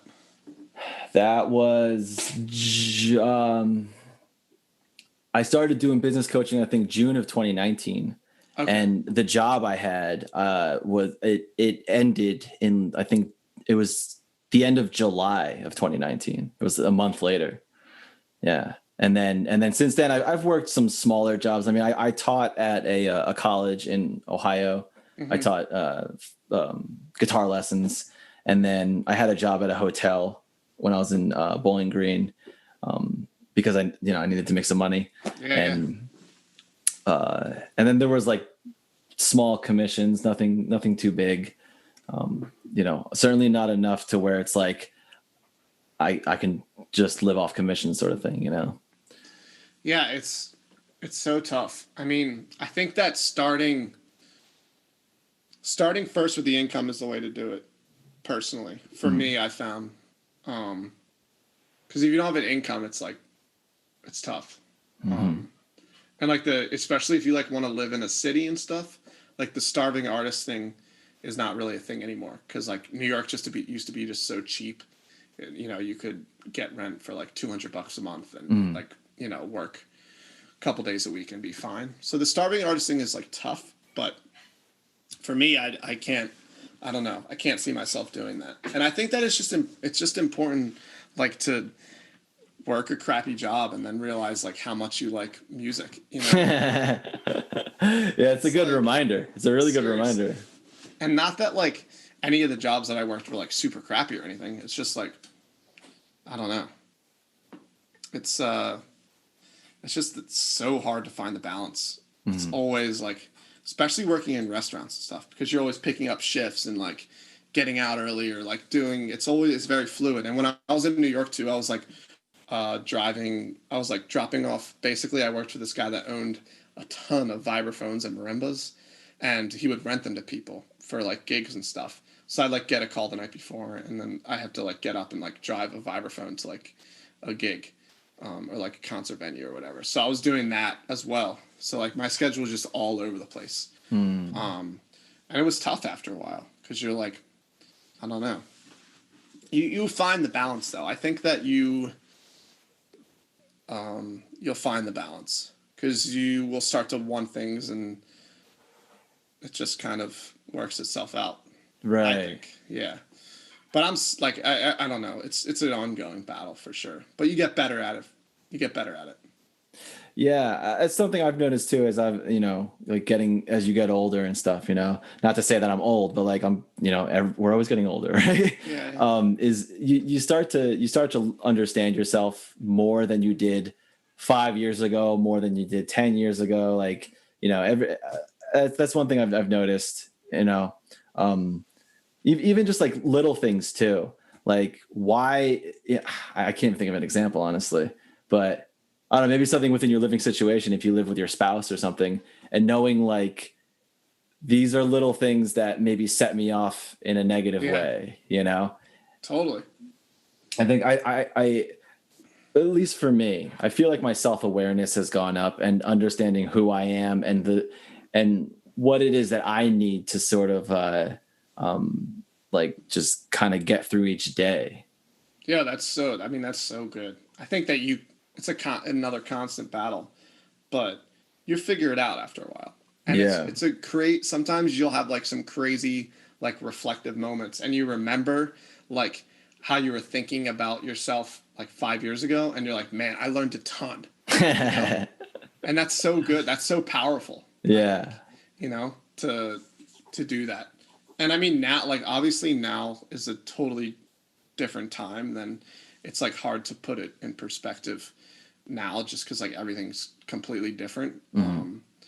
But in general, I think that I'm the kind of person where even if I'm working a ton, if I have some projects I have to get done, I'll find the time to do them around the work schedule as well. You find the time because if you really want to do it, you'll find the time. And I think that's important. If that's important to know that you'll do that out of like necessity. And then maybe it's like 2 or 3 nights of like not sleeping that much and you like go to work and you're tired, but it's like you got it done and you paid your rent and it's like, all right. So then that, I don't know. It's important to me that sort of like, paying the rent and then like getting, even if it's like getting done by like burning the midnight oil, that's fine. Yeah. But I like, knocked it all out. And I think also sometimes when I'm like not, for example, like with the quarantine, when I was like not doing much, it doesn't lend itself to like being more motivated to do other things, So like, you go to work and you have a work day and then you're like motivated because you're like, man, I just did a bunch of stuff. Now I don't know. I'm the kind of person that I get motivated when I'm doing other things as well, So that's why the quarantine has been tough for me creatively. I mean, I've gotten some projects done and done some things, but it's just tough because it's just like, there's no form to it, And you're also just like, you're like not talking to anyone in person and you're just like not interacting with anyone. And I'm like, love talking to people. And I like worked in a restaurant where I was like, it was busy. So I was like, meeting 50 new people every day or whatever, or more, just like talking and I miss that sort of interaction. So for me to like totally change my life like that was tough, but I've definitely gotten used to it and kind of like, settled into settled into like the sort of routine, I guess, of it all. But it's been nice starting this job now. Kind of like, I'm like, man, there's people out there, you know. They're still And alive. yeah, and it's all. I love driving too. I love driving. Even Yeah. that was the one thing I will say about having a car in New York that I loved. I just loved driving. I would drive to the grocery store even though I didn't have to, and then I would just drive around random neighborhoods and just look and see architecture and see different things, and I love that. You know, it's just like it's really engaging, and that's the job is stressful just because like you have to deliver quickly and everything, but it's nice to just like see a bunch of different stuff. You know, every day is different. You have different routes, and you have yeah. How was it the first time you were delivering? Did it feel weird, like walking up to someone's steps and putting a package down? Yeah, it's still pretty weird. Just sometimes you feel a little intrusive. Yeah. But yeah, I'm definitely more comfortable with it now because you're like, you're like the delivery guy. You know, you're just like, that's what you're supposed to do. Right. Yeah. People expect it. Yeah, people expect it exactly. But yeah, it was definitely weird at first because I'm kind of like, again, I'm a cautious person, so I like felt a little uncomfortable. I'm like, maybe this is kind of weird, but it's yeah. Yeah. We have in front of our apartment, we have like this fence right there. And there was, I don't know if it was the postal service or if it was an Amazon person, but they were delivering a package to our building, and we live in the basement, and then everyone else lives up, right? So any package that is delivered to us is often put inside of that fence. Like there's a gate that they can open.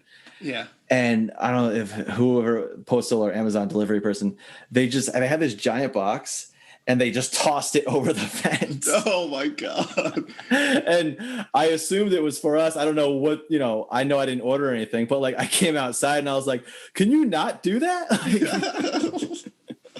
That's because there's like, oh man, there's like videos of Amazon people like doing that kind of stuff. And you like, if you do that, you're done. Like you'll get fired. Cause it's it's just such a bad example of like the company or whatever. And also I could just never do that. But yeah, I'll have to go inside the fence. If I delivered to your apartment, if I delivered some guitar strings to your apartment, I would go inside the fence. I'm going to personally request Andrew Koss. That's what I'm going to do. But I also understand that you're on a strict schedule, a strict clock. So sometimes you're just like, gotta go. It's like, there it is. Good luck, buddy. That's funny though. So that's crazy that you saw it happen. It was at like 7 a.m. too. 7 a.m. It was early. Yeah. So it was probably a postal person, I guess. But I mean, I was like sitting there like flossing or something. I don't know what. And I on the corner of my eye, I see out the window just this thing moving. And I turned over and there was a box rolling over. So there was a brief moment where I was like, oh, I shouldn't do anything because my girlfriend was still sleeping and stuff. But then there was the New Jersey side of me was like, no, fuck that. Like, this person's going to hear about this. Yeah, exactly. Couldn't let that stand. I mean, they got to know. That's early though. 7 a.m. It was, I mean, it may not have been 7, but it was earlier. It was too early for something like that to be happening. You know? Yeah. And then I remember my girlfriend was sleeping still. So like, I don't think she usually gets up until like 8, maybe about that. So it was somewhere in that time Probably frame. wasn't. Amazon's even much later. Because sometimes the one thing is I deliver it. Sometimes you just get pushed into the night and like delivering at night. That's weird. That's definitely weird going up to people's houses at night. Do you have any sort of like reflective stuff at all? Or? Yeah, there's like a vest. Dude, I got a cool vest. Oh, yeah? Are you going to put it on? No, I'm not going to put it on. You're teasing the people here. But yeah, it's an interesting job, I would say.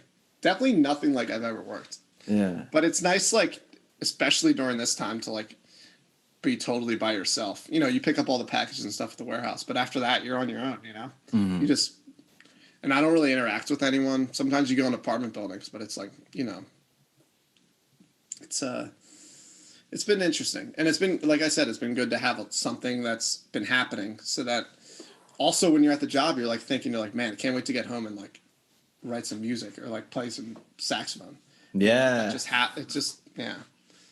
So Well, the thing that I think is great about a job like that, because I had this sort of experience when I worked at the hotel I had mentioned before, is when you get to work by yourself, that allows you the time to actually think about stuff. Yeah. Like composing, like you could actually be composing while you're driving or something. Totally, or, yeah. You know, or listening to like music or podcasts or whatever that helps kind of get your gears turning or, you know, engages you in some capacity, you know?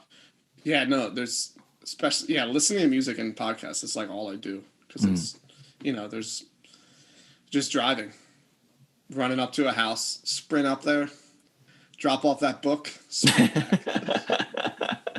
Here's the newest Stephen King edition of On Writing. Yeah. You're delivering it every day, but you haven't read it yet. I like know the book so well I can feel it in the package. You know. That's On Writing. See, you got it, man. You're right there. You're right there. You're teasing yourself with it. That's what it is. Dude, I need to read it. I remember hearing about it before because I remember you told me about it. Maybe you told me about it or someone else did. A ton of people have told me about the book. But it's been like on my list of books. The next time I make like an order of books, it's on there for sure. Well, now it's going to be on this podcast and people are going to see this. So you're going to be held accountable, man. I am. You know? I'm just going to be walking down the street and someone's going to be like, did you listen or did you read On Writing? Did you read it yet, bro? Who are you? Yeah, if you didn't know, this is like this is a widely broadcasted podcast. Widely broadcasted? Everyone's watching. Everyone. I got an email from from Putin. Putin was like, "Dude, is this live right now?" No. Oh, okay. No. What formats do you put it on after this? I just posted the first episode today, and I saw it was on YouTube. Yeah, so I set it to be premiered, and I never even announced that there was a premiere. Like, I went to go find the video, and I was like, "Oh, it's playing already? Oh, wait!" And yeah, so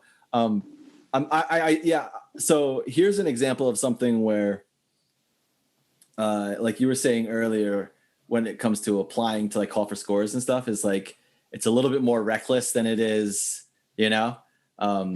Planned. With this podcast, I was like, oh, I'll put it on YouTube. Great. And then I was like, well, if I want it to be an audio, it has to be hosted somewhere. And then fortunately on my Squarespace account, I could host it myself and not have to pay some other network website to host it. Oh, nice. Yeah. So I put it on my website, and then I apply. I don't know what you call it, like applied or whatever. So, I submitted it to Spotify. Oh, nice. Yeah, and so the video version right now is really only living on YouTube, which I'm also putting the link on my website.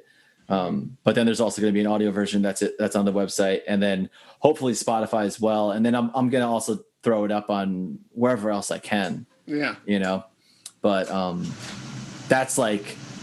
You know, I'm hoping that the YouTube one takes place because the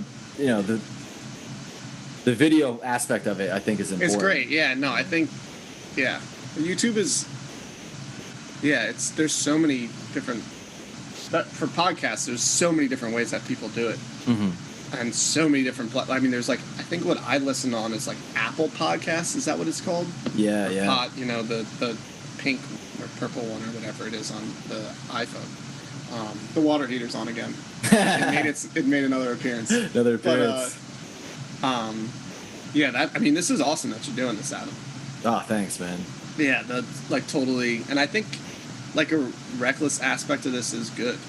You know, just like throw it out there and like keep doing it. Do you have a lot scheduled?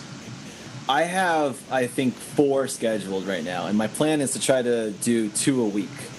Nice. For the time being. That's good. Yeah, I would just do as many as you can. Because it's like, I don't know, people right now want to talk, for sure. I would say that, like me, I was like, when you asked me, I was like jazzed about it. I was literally, dude, I was driving when I was in the Amazon van driving when you texted me. And I was like, yes! There we go, man. That's fantastic. Yeah, of course I parked before I responded to you. I put the car in the park. Yeah. To all the kids out there who are watching the Social Dilemma documentary, Andrew doesn't subscribe to any of the norms. I don't even want to call it norms either. That's actually terrible to say that it's normal to be texting and driving. I don't know. I've been driving a lot, and I see a ton of people. Yeah. It's bad. It is bad. It's super bad. Like, the reason I saw it is because it has, like, the Bluetooth thing. Like, it's a nice truck. It's got, like, it's got amenities. And the text popped up. And I was like, Adam. Because I don't think I put your last name in my phone. So it was just Adam. And then I was like, oh. And I was jazzed, dude. Oh, hell yeah. Yeah. But no, the texting and driving, that's crazy. I can't, especially because it's like not my van or anything. Dude. That's reckless. There's an example of where reckless is not a good idea. Yeah, exactly. Yeah. And I was like in Philadelphia too, so it's kind of like congested and, just not the time to be texting and driving. I imagine that it happens more with people in cities than you might think too. In New York City, you lived there for however long, so I mean, I'm sure you experienced it plenty. Yeah. I think that I've heard of people getting like not ticketed, but like people cracking like the NYPD cracking down on it, kind of. Mm-hmm. It's like they can see you, like it's not like, I don't know, but I mean there will be like, I think that at some level there'll be like some sort of technology that like will monitor like if you're driving and your phone, and will have to happen, So cars do that. Cars, when you have it hooked up to the Bluetooth, it won't let you text while driving. Yeah. Like I think you can receive text, and maybe you can do the voice command thing. Yeah. But you can't like sit there like do.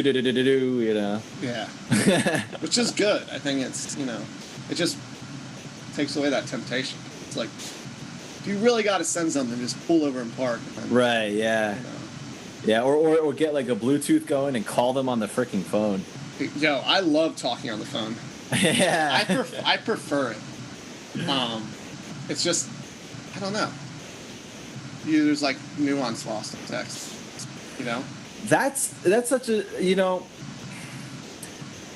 that's something that is actually I find really frustrating is when you're trying to communicate with someone via text, and then when you talk to them later like in person. And they're like, hey, are you mad at me? And it's like, no, why? And they're like, oh, you put a period at the end of your sentence.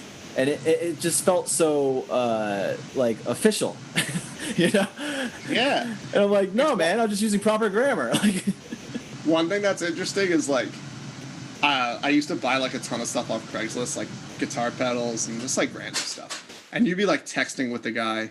And you would see, like, his texting personality, kind of. Mm-hmm. And then you'd meet him in person. And it was interesting to see, like, how different it was. Like, how different was this person? Because, like, also, you want to be, like, kind of professional. You're not, like, buddies, So you got to be like, yo, man, like, here's the delay pedal or whatever.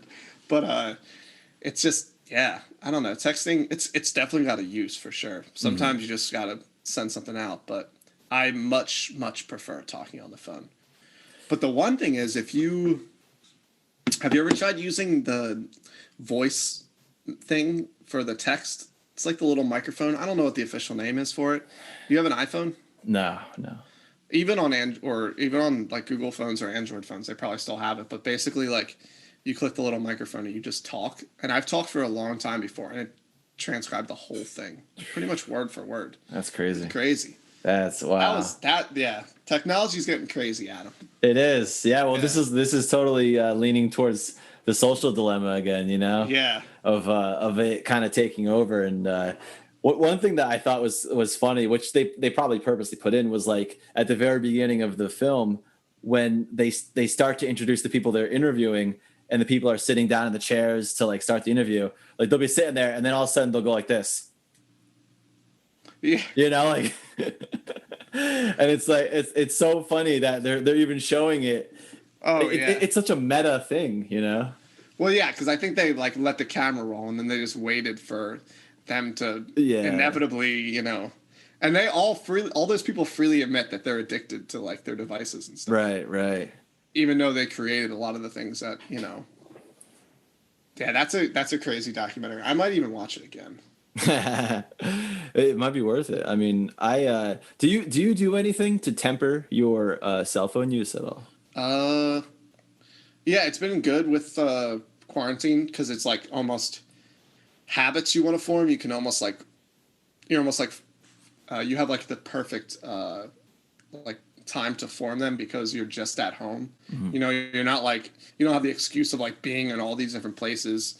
Yeah, I totally tempered it, but I think that a lot of it was just like me one like the hour before I go to bed kind of thing. Mm-hmm. And also another thing I try to do, which I've been slacking like crazy, is the hour when I wake up.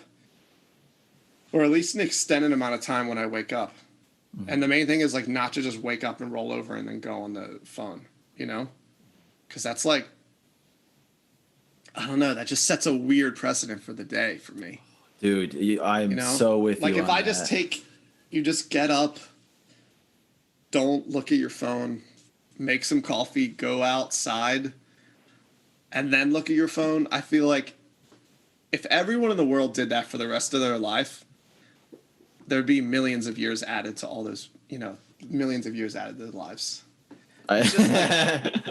There's something like so toxic about waking up, and I do it all. I did it this morning. I rolling over and going right on the phone.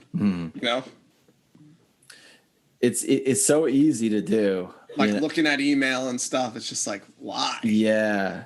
Well, I think just going on social media, like you go on Facebook and just start scrolling, you go on Instagram and start scrolling, and you're inevitably going to find something that's going to upset you. Sure, definitely, yeah. And I'm curious where you are with this right now, but this is probably going to be incredibly controversial at this time with the way the world is now, but I am avidly trying to avoid any sort of social or political like news or discussions. And for me it's because I want to be focusing on the things in my world that I can control, Sure. And so having that external thing, which at some point will upset me and frustrate me, it gets me to the point where I can't focus on other things, So in order for me to be able to do that, I have to eliminate it. Sure. Yeah. No, I almost, yeah. I told myself that I won't talk about anything political until after the election. Sure. And I'm not trying to.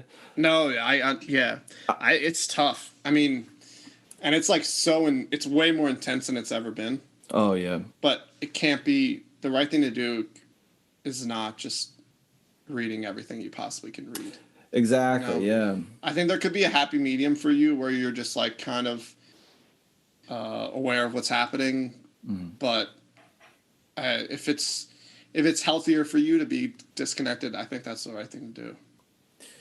Yeah, it's I don't know. I think that's one thing too, where it's almost like expected that you have to be involved in a lot of this stuff, and for me, I don't need to. I don't need to. I like, I'm at a point in my life, at least, where I need to be focusing on things that, how am I going to start making money? Like, how am I going to feel okay with going to sleep at night, which is already an issue. It's been an issue for several years. So that's something that it's challenging too, because like we said before, you can't go on Facebook and not find any of this stuff, or on Instagram. Yeah. It gets like you said before too, especially like first thing in the morning, it just brings you down. Yeah, but I mean, I feel like it's not healthy that like the first thing while your brain is still like awake, trying to like wake up, the first thing that you give it is this weird negative, just like not reaction, but like just this like weird negative energy is not good. Yeah. I need some time. I need some coffee before I, absorb anything that's going to be. But I think, that's like, I would just as far as like, trying to sleep better. Cause I mean, I'm on and off with sleeping. Sometimes I sleep well. Sometimes I'm inconsistent, but the taking away the screens an hour before bed is like so good. Cause your brain's then coming down, it's already nighttime, so your body knows that you're going to go to sleep soon. Yeah. And then when you take that screen away, you take away those like stimulations, and then you're less stimulated, and you just like more easily transition into like going to sleep. Well, I'm going to say this out loud right now because I think I need to hold myself even more accountable to it. Is one thing that I've been trying to do is not use my phone after 8:30 at night. Whoa, that's awesome. And I'm pretty within the ballpark. Like often I might go until 9:15 or 9:30, That's so great. like, but like I'm not trying to beat this whole conversation about my sleep or whatever, but like that's literally, why I need to do that in order for me to try to. Has it been helping? It does help a lot. It helps immensely, but I feel like I need to say it if I say that here and then this is put out there in the world. And then if people see me online after 8:30, Adam. like, yeah, exactly. What are you doing, man? You're supposed to be relaxing and getting ready for bed. I think the phone. It's hard with the computer because I'm always on the computer. But the phone thing, that's good. Just like, that's after. Well, what time do you go to bed at? 11 is the time I try to go to bed. 11 is the time where I for the last like 6 or 7 months, I've been waking up at 6 a.m. And then, Really? and then when we moved to Chicago, which we moved here the second week of August, my sleep got just fucked up again. And, I'm sure a lot of it has to do with the fact that we moved and it's a new environment, but, is it loud there? Like, is there a lot of ambient noise? Sometimes, I mean, my upstairs neighbors, sometimes it could be a little loud. And, but that's been the issue ever since moving here is like, I've fallen back into like the old habits of not being able to go to sleep. My mind's turned up to 10. Yeah. And, so now I try to sleep. I try to go to bed by 11. I usually don't even fall asleep until after midnight if I'm lucky. And then I try to wake up by 7:30, but that's even a challenge too. It's a weird, frustrating thing. I think you'll find, how long have you been there for? We've been here 2 months. Yeah. I mean, it's also a weird time too. I think that it's like such a weird time for like sleeping and just like, I don't know, enjoying life and stuff. Cause it's just like way different than the last, 20 some years of your life or whatever, So it's hard to make judgment on things like that right now. Yeah. You know what I mean? Cause like, I've always find that I sleep better when I'm like fulfilled too. So like, you haven't been going to concerts or like, interacting socially with people. So it's like that kind of stuff is fulfilling. That kind of stuff helps you sleep. You're like, man, I went to that concert and that dude ripped it on the trombone. And then you're just like, A good trombone solo always gives me a good night's sleep.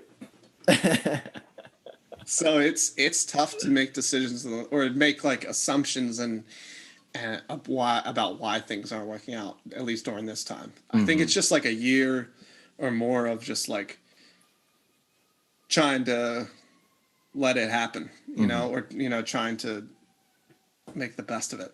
At least I've found. That's really good. I like that. Because you can't change anything. Personally, you do what you can to be safe and everything, be cautious, but you can't really change the course of it. It's still a lot of time that before things, normalize or whatever. So, yeah. And that's kind of going back to what I was saying before with me trying to be as in control with what I can control as I can, and like what sort of external stimuli I receive, and then what I do with that stimuli, how I react to it. If I can control an aspect of it that I don't have to worry about reacting to it, and I could focus my energies on other things that are more productive for me, then like that I think is, at this point in my life, that's very important. How do you feel with where you are with these sort of things? I mean, are you still there? Oh yeah. Okay. A little bit. Yeah. I just saw that. Sorry. All right. Let's see what happens with this. Are we still? I think we're good. Yeah. We're good. All right. That was the first lag so far. Yeah. Good. What were we gonna say? What was I gonna say? How have you felt through this whole transition of like going into the quarantine, living through it, and then now life is like very slowly coming back to normal? I mean, like how have you felt with like your it was definitely, at first I would say, I mean, it was scary. I think everyone was scared because it's just like that like massive unknown factor of like what's going to happen or what's happening at first, But for me at first, it was really nice because I was so busy. I was doing all these things. I was working. And so it was nice to have like the first week was like, whoa, like a vacation for me. Like I was like, just like totally disconnected from everything. And then it starts to settle in, like all these different like characteristics of your life that you got used to and that you were like comfortable with aren't there anymore. And then those effects start to like creep in. But I think that it was, I mean, I live here with my dad. So, and he used to live in New York as well. And he had an apartment. We kind of both moved at the same time. And so we were kind of like experiencing almost like the same things. But it's been nice hanging out with my dad. And like, I don't know, it hasn't been, I feel very grateful for like the situation that I have, like a house to move into, no rent, totally like doing my thing, like space to, like he kind of has the upstairs, like he works remotely, but he has the upstairs, and like I can pretty much make as much noise as I want any time of the day because there's nothing, my dad's like sleeps like a rock, so it's like I can pretty much, I don't know, it's been good, and I'm been grateful that I have like had the I have this situation, I guess. But I'm definitely ready for it to be over. I'm definitely sick of it, just like so frustrated with it. But I just try to take it as like a day at a time and like make sure that every day and I'm accomplishing something that is like positive and like something that I want to do. And then, just, I mean, it's already been 7 months, right? Almost. Like that's a long time. Like we're, I feel like however many more months, it's not too bad for me. Right. I think, everyone has a different situation, obviously. Some people, and also I think up here, at least in the Northeast, is like definitely more shut down, and Chicago too is probably definitely more shut down than most places. I took a road trip out to Utah like over a month ago, 2 months ago. Did like some backpacking and stuff, like just a bunch of outdoor stuff. It was beautiful. But just like seeing the transition of all the different states and like how they deal with things is like totally different. Pennsylvania, New York is like locked down, Out there, like people it's just different. Living life. Living life, yeah. So I don't know. I'm pretty comfortable with it, I would say, but I'm definitely frustrated and want it to be over. That's that in a nutshell. Yeah, I think I'm totally there with you, man. I really want to get out. I want to go to performances and museums or whatever, and go out to a restaurant and feel comfortable about being at a restaurant. Exactly. That's like, because I've been out, not like I've like sat outdoor at a couple places, and it's still just like uncomfortable. Yeah, you're just like, I don't know. It's like it's hard to, But it's been interesting though to see like how creative people are getting with like doing virtual things or like last maybe like 3 weeks ago, my band played on like a trailer, but like the trailer was like, there's this city in Pennsylvania called Lancaster, and you probably know Lancaster, right? Yeah. And the trailer was just driving us around the city. It was so cool. It was so cool because there were like people outside their houses like cheering and stuff. Like it was really cool. What a great service to provide, man. I know. Like the city pays for it, and every month like 4 bands get on 4 different trailers and they drive all around, and it's like, it's amazing how creative people have been getting with like, different ways that they can entertain people and stuff. It's yeah. That's fantastic. That's all. That's like. Here's a question. Did you ever cross paths with one of the other bands with your trailers? I think they had it figured out that it was, yeah. So how did that? All like everything was strapped down. Like they literally locked everything was strapped and drilled into this trailer.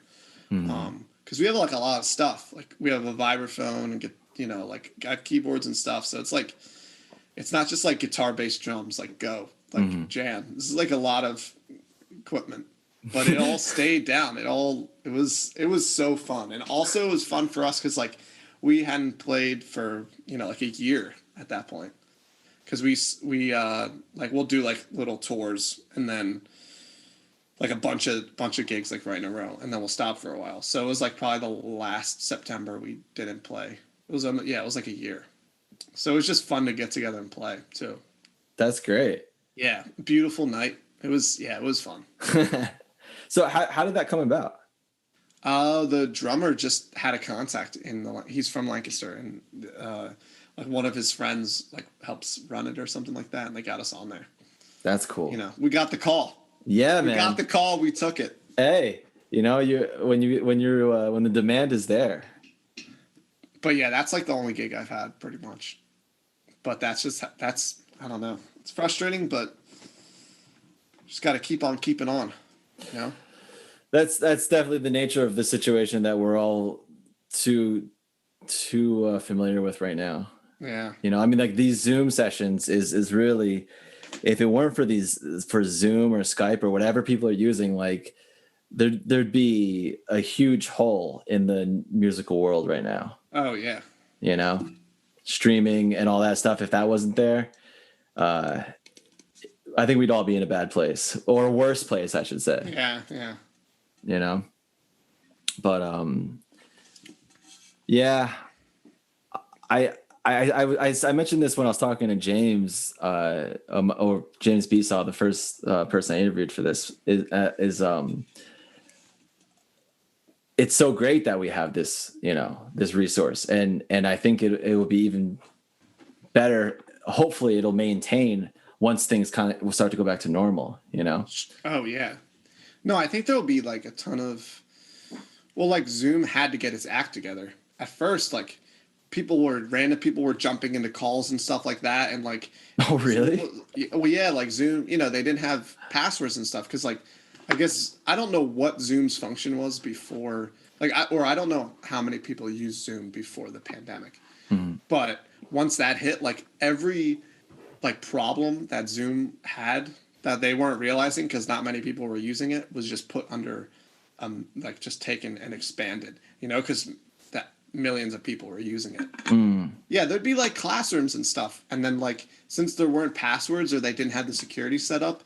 Like random people will be jumping into they get kicked out. It's like, it was, I heard it was pretty reckless. But now they have it figured out. But I think that sort of like this sort of virtual thing, a lot of the aspects will continue over, I think. But there's definitely some things that people love about being in person that will just, will happen again, I think. Yeah. Well, that's the thing. I mean, we're social creatures, Oh, for sure. And no, I think that I'm definitely like social enough, and you as well, that it's like, it's hard for us. Mm-hmm. So here's, I think I'm probably going to call it in a little bit. All right. Wow. We've been going for 2 hours. Holy crap. Look at us. Oh my God. I didn't even realize that. Yeah, I think I'm going to call it in a little bit, but when was the last time you talked to Andrew?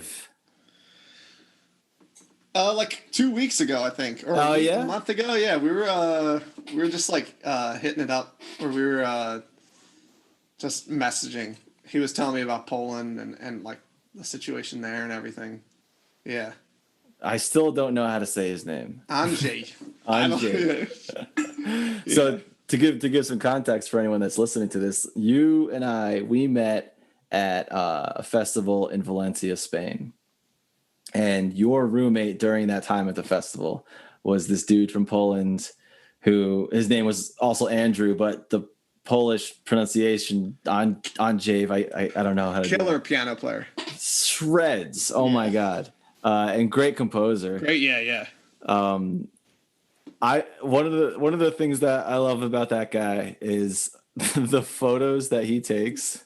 Oh, he takes some great photos. He takes just amazing photos. I remember one he took when you were asleep, and then he took a photo of like holding it like a selfie with you in the background, and you could only see him from like here up. And it looked like someone took the photo and he just kind of crept into it, like like sneaking in like a weirdo.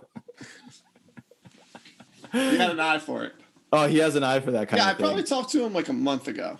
We were messaging on Facebook. Oh, no, it was on my birthday. So August, in August, he messaged me on my birthday, and then we were like going back and forth for a little bit. And he was like telling me about Poland and everything that's going on there and stuff. Oh, he's a beautiful man. I miss that guy. Yeah, he is.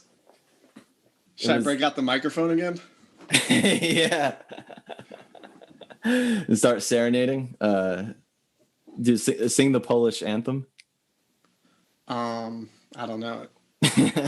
You're gonna have to know it, man. This call's gonna end soon. You got to get it out. Wait, how long is Zoom allowed to go past an hour? Yeah, if there's no more than two people. Okay. Yeah. We can continue to utilize this. I set it for an hour and a half because I really didn't know how long we would be talking or anything. But I was gonna mention that at the beginning too, is like we can go as long as you want to, like, or as short as you want to if you just want to talk for 10 minutes, 2 hours. We've been going at it. Yeah, we've been going at it. Yeah. It is 2 hours. It is 2. Yeah. So it's 8 o'clock for you then. Yep. Yeah, man. 8 o'clock. Great hour here. It's the best hour. So here's the thing too, is like we're having this Zoom call right now, right? I'm gonna have dinner when we're done. I'm an hour and a half away from 8:30, which is my cutoff time for technology. Dude, you only have an hour and a half more. Yeah, so I have to like I have to, in my mind, this is where I have trouble turning it off, like I have to, once this call ends, I have to be like, all right, I'm done working for the day. I did my job. So you're talking after 8:30, no computers. Yeah. No nothing. Yeah. I turn my phone off. I turn my iPad off. My laptop's in the office, so I'm not even near it. Wow. Yeah. If I'm holding myself accountable. Yeah, that's serious. Yeah, it's stupid, man. I have to be so rigid with it because I need to get myself back on track. Jeez. Yeah, it's definitely, you're not hurting anything. It's just got to be hard. It is. I mean, and that's why I asked you that question earlier about how you have tempered your use of social media and technology. Yeah, I mean, I think the morning and the night thing, kind of chopping off the morning and chopping off the night, and then just not touching it unnecessarily, not just picking it up and let me see what's going on, like trying to, when I'm about to pick it up, have dialogue going on, do I really need to look right now? Is it essential that I see what's happening, Yeah. And then I think that also I'll try after that morning window of nothing, I'll try to read some stuff and see what's going on and have an hour of that kind of time to like get it out of my system, you know, and then just try to limit it. I don't know. I feel like I've definitely been using it less though, for sure. All kinds of social media. I'm gonna put the mic down right now. I think you got to keep holding it. All Man. right, You're already in it. You got to commit. It's the social media thing. Yeah, one thing for me, I think, well, not even for me actually, just in general, is like whatever's on that, it's not going anywhere unless someone decides to delete their post, you know? So even if you check your phone once a day at the same time every day, you'll probably see what you need to see. And even if it's not what you need to see, it's like, all right, that's that. exactly. I don't know if it's really, here's the thing. How much is social media actually, like the daily constant checking of it? Like not the general aspect of it, but the constantly checking your phone. How much is social media actually improving everyone, you know? Yeah, I don't think so. I mean, I think there's some people now that like make their living with that. Right. You know? But I think there's most people that just like don't need it. Mm-hmm. Yeah, and that's not to say either that social media has to serve the purpose of improvement or not improving. You know, like I'm not saying it has to or doesn't, but I guess just really what's the need, like to constantly be checking. I agree. You and know? it's hard, dude. It's hard. And then you like think you're like checking, and then you're thinking like, why am I doing this? Mm-hmm. You know? But it's just like getting that like question that like, do I need to pick up my phone right before you pick it up? Because once you pick it up, you're in dopamine land. You know what I mean? You're like, suck. It's over. You're gonna be there for a little while. But if you stop it before you pick it up, then you're good. Yeah. Yeah. I like that. I like that statement right there. Like once you pick it up, you're done. You're done for. It's dopamine land. That's like the Just Say No campaign of the 90s or whatever to drugs, or was it the 80s? Oh yeah. You know, like once you pick it up, you're done. It's there. Dare, yeah. Oh God, what did that stand for? I don't know. Dream against. I don't know. I don't know. I was gonna make something up. I can't even get to it. I can see the shirts in my head. It's like red letters and black. Yeah. But I have no idea what it stands for. It was a thing, but it was a big thing. Yeah. I don't even know how effective it was, honestly. Yeah. I mean, I think that it's important, but I don't know how effective it was. Unknown. Do you think that there's like at some point in the coming years, there's going to be a DARE program for kids using social media? Maybe. I think that, yeah, maybe.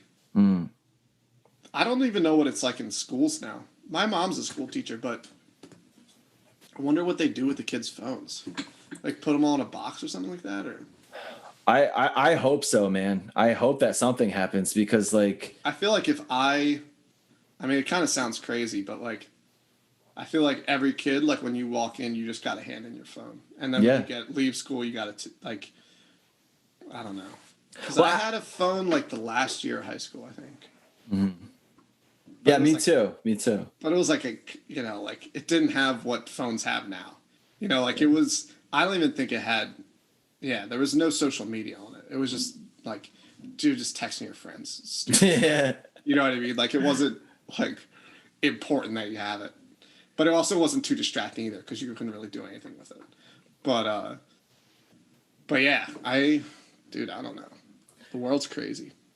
It is. It's all crazy. I sort of thought about that actually. Like with my phone is way. I'm overdue for a new one. And I was like, what if not? I don't plan on doing this honestly, but like, what if I went back to a flip phone? Like, dude, there's some people you meet some people that have flip phones, and I don't know.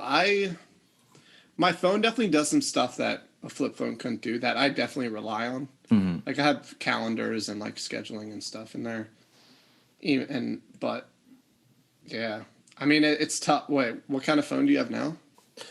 I don't know what it's called. It's A Samsung. The thing There you is, go. like, I upgraded my phone from like a worse iPhone, like a really, really bad iPhone.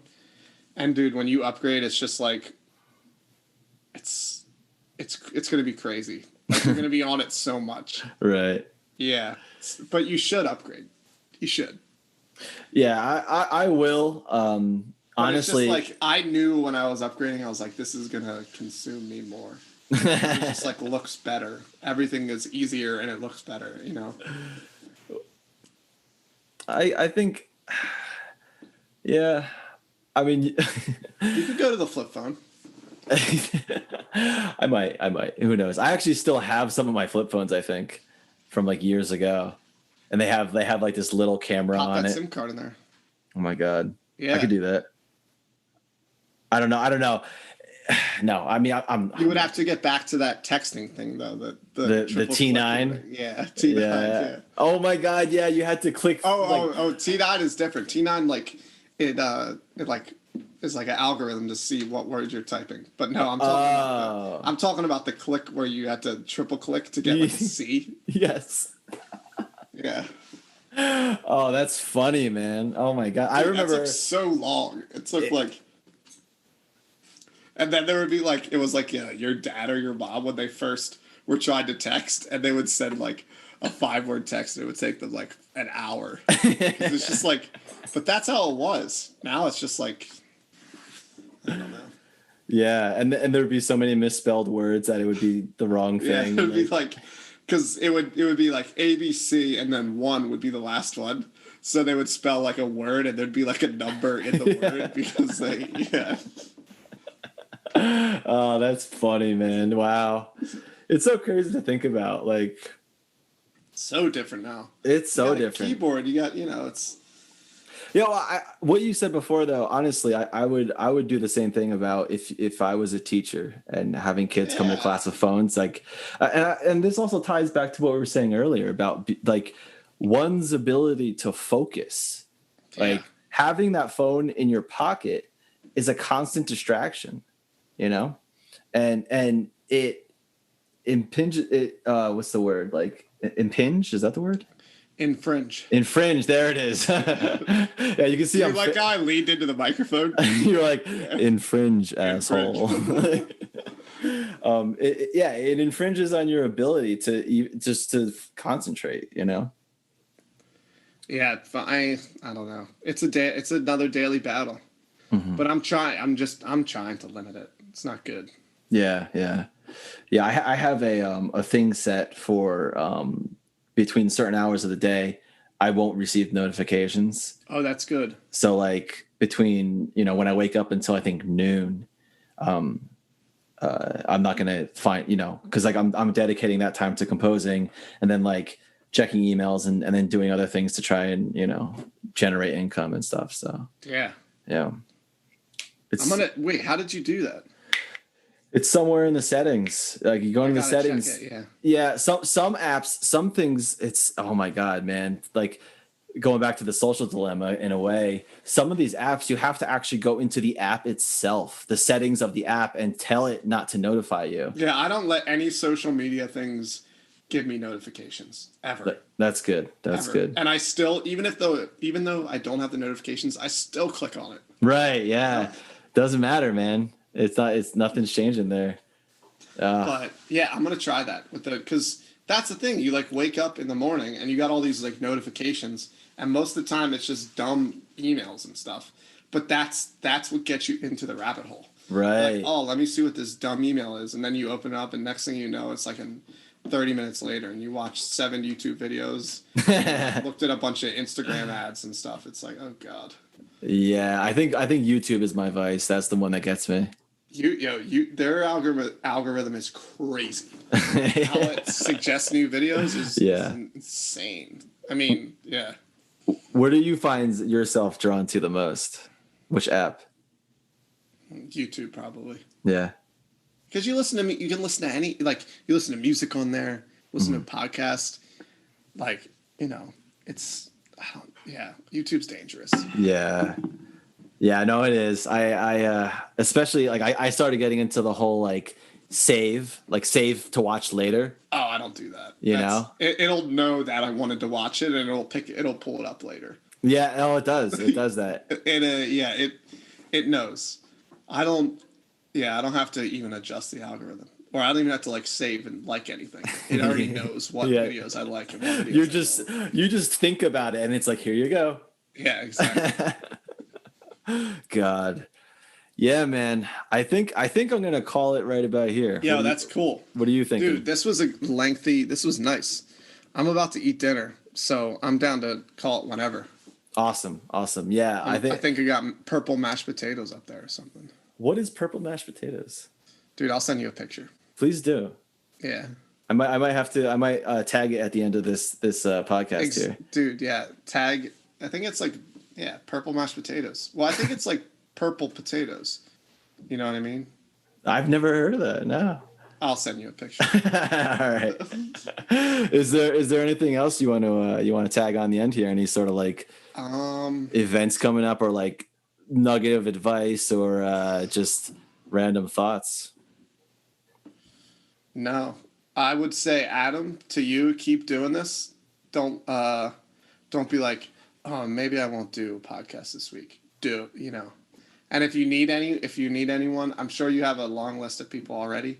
But if you need anyone, I could throw some people your way that would love to chat. Yeah. That's awesome. I hope everyone's safe and happy. Yeah, that's all for now. That's beautiful. I love that right there at the end. Everyone's safe and happy. That's good. Everyone out there who listens to this, Andrew loves you all. Every last one of you. Exactly. It's a beautiful thing.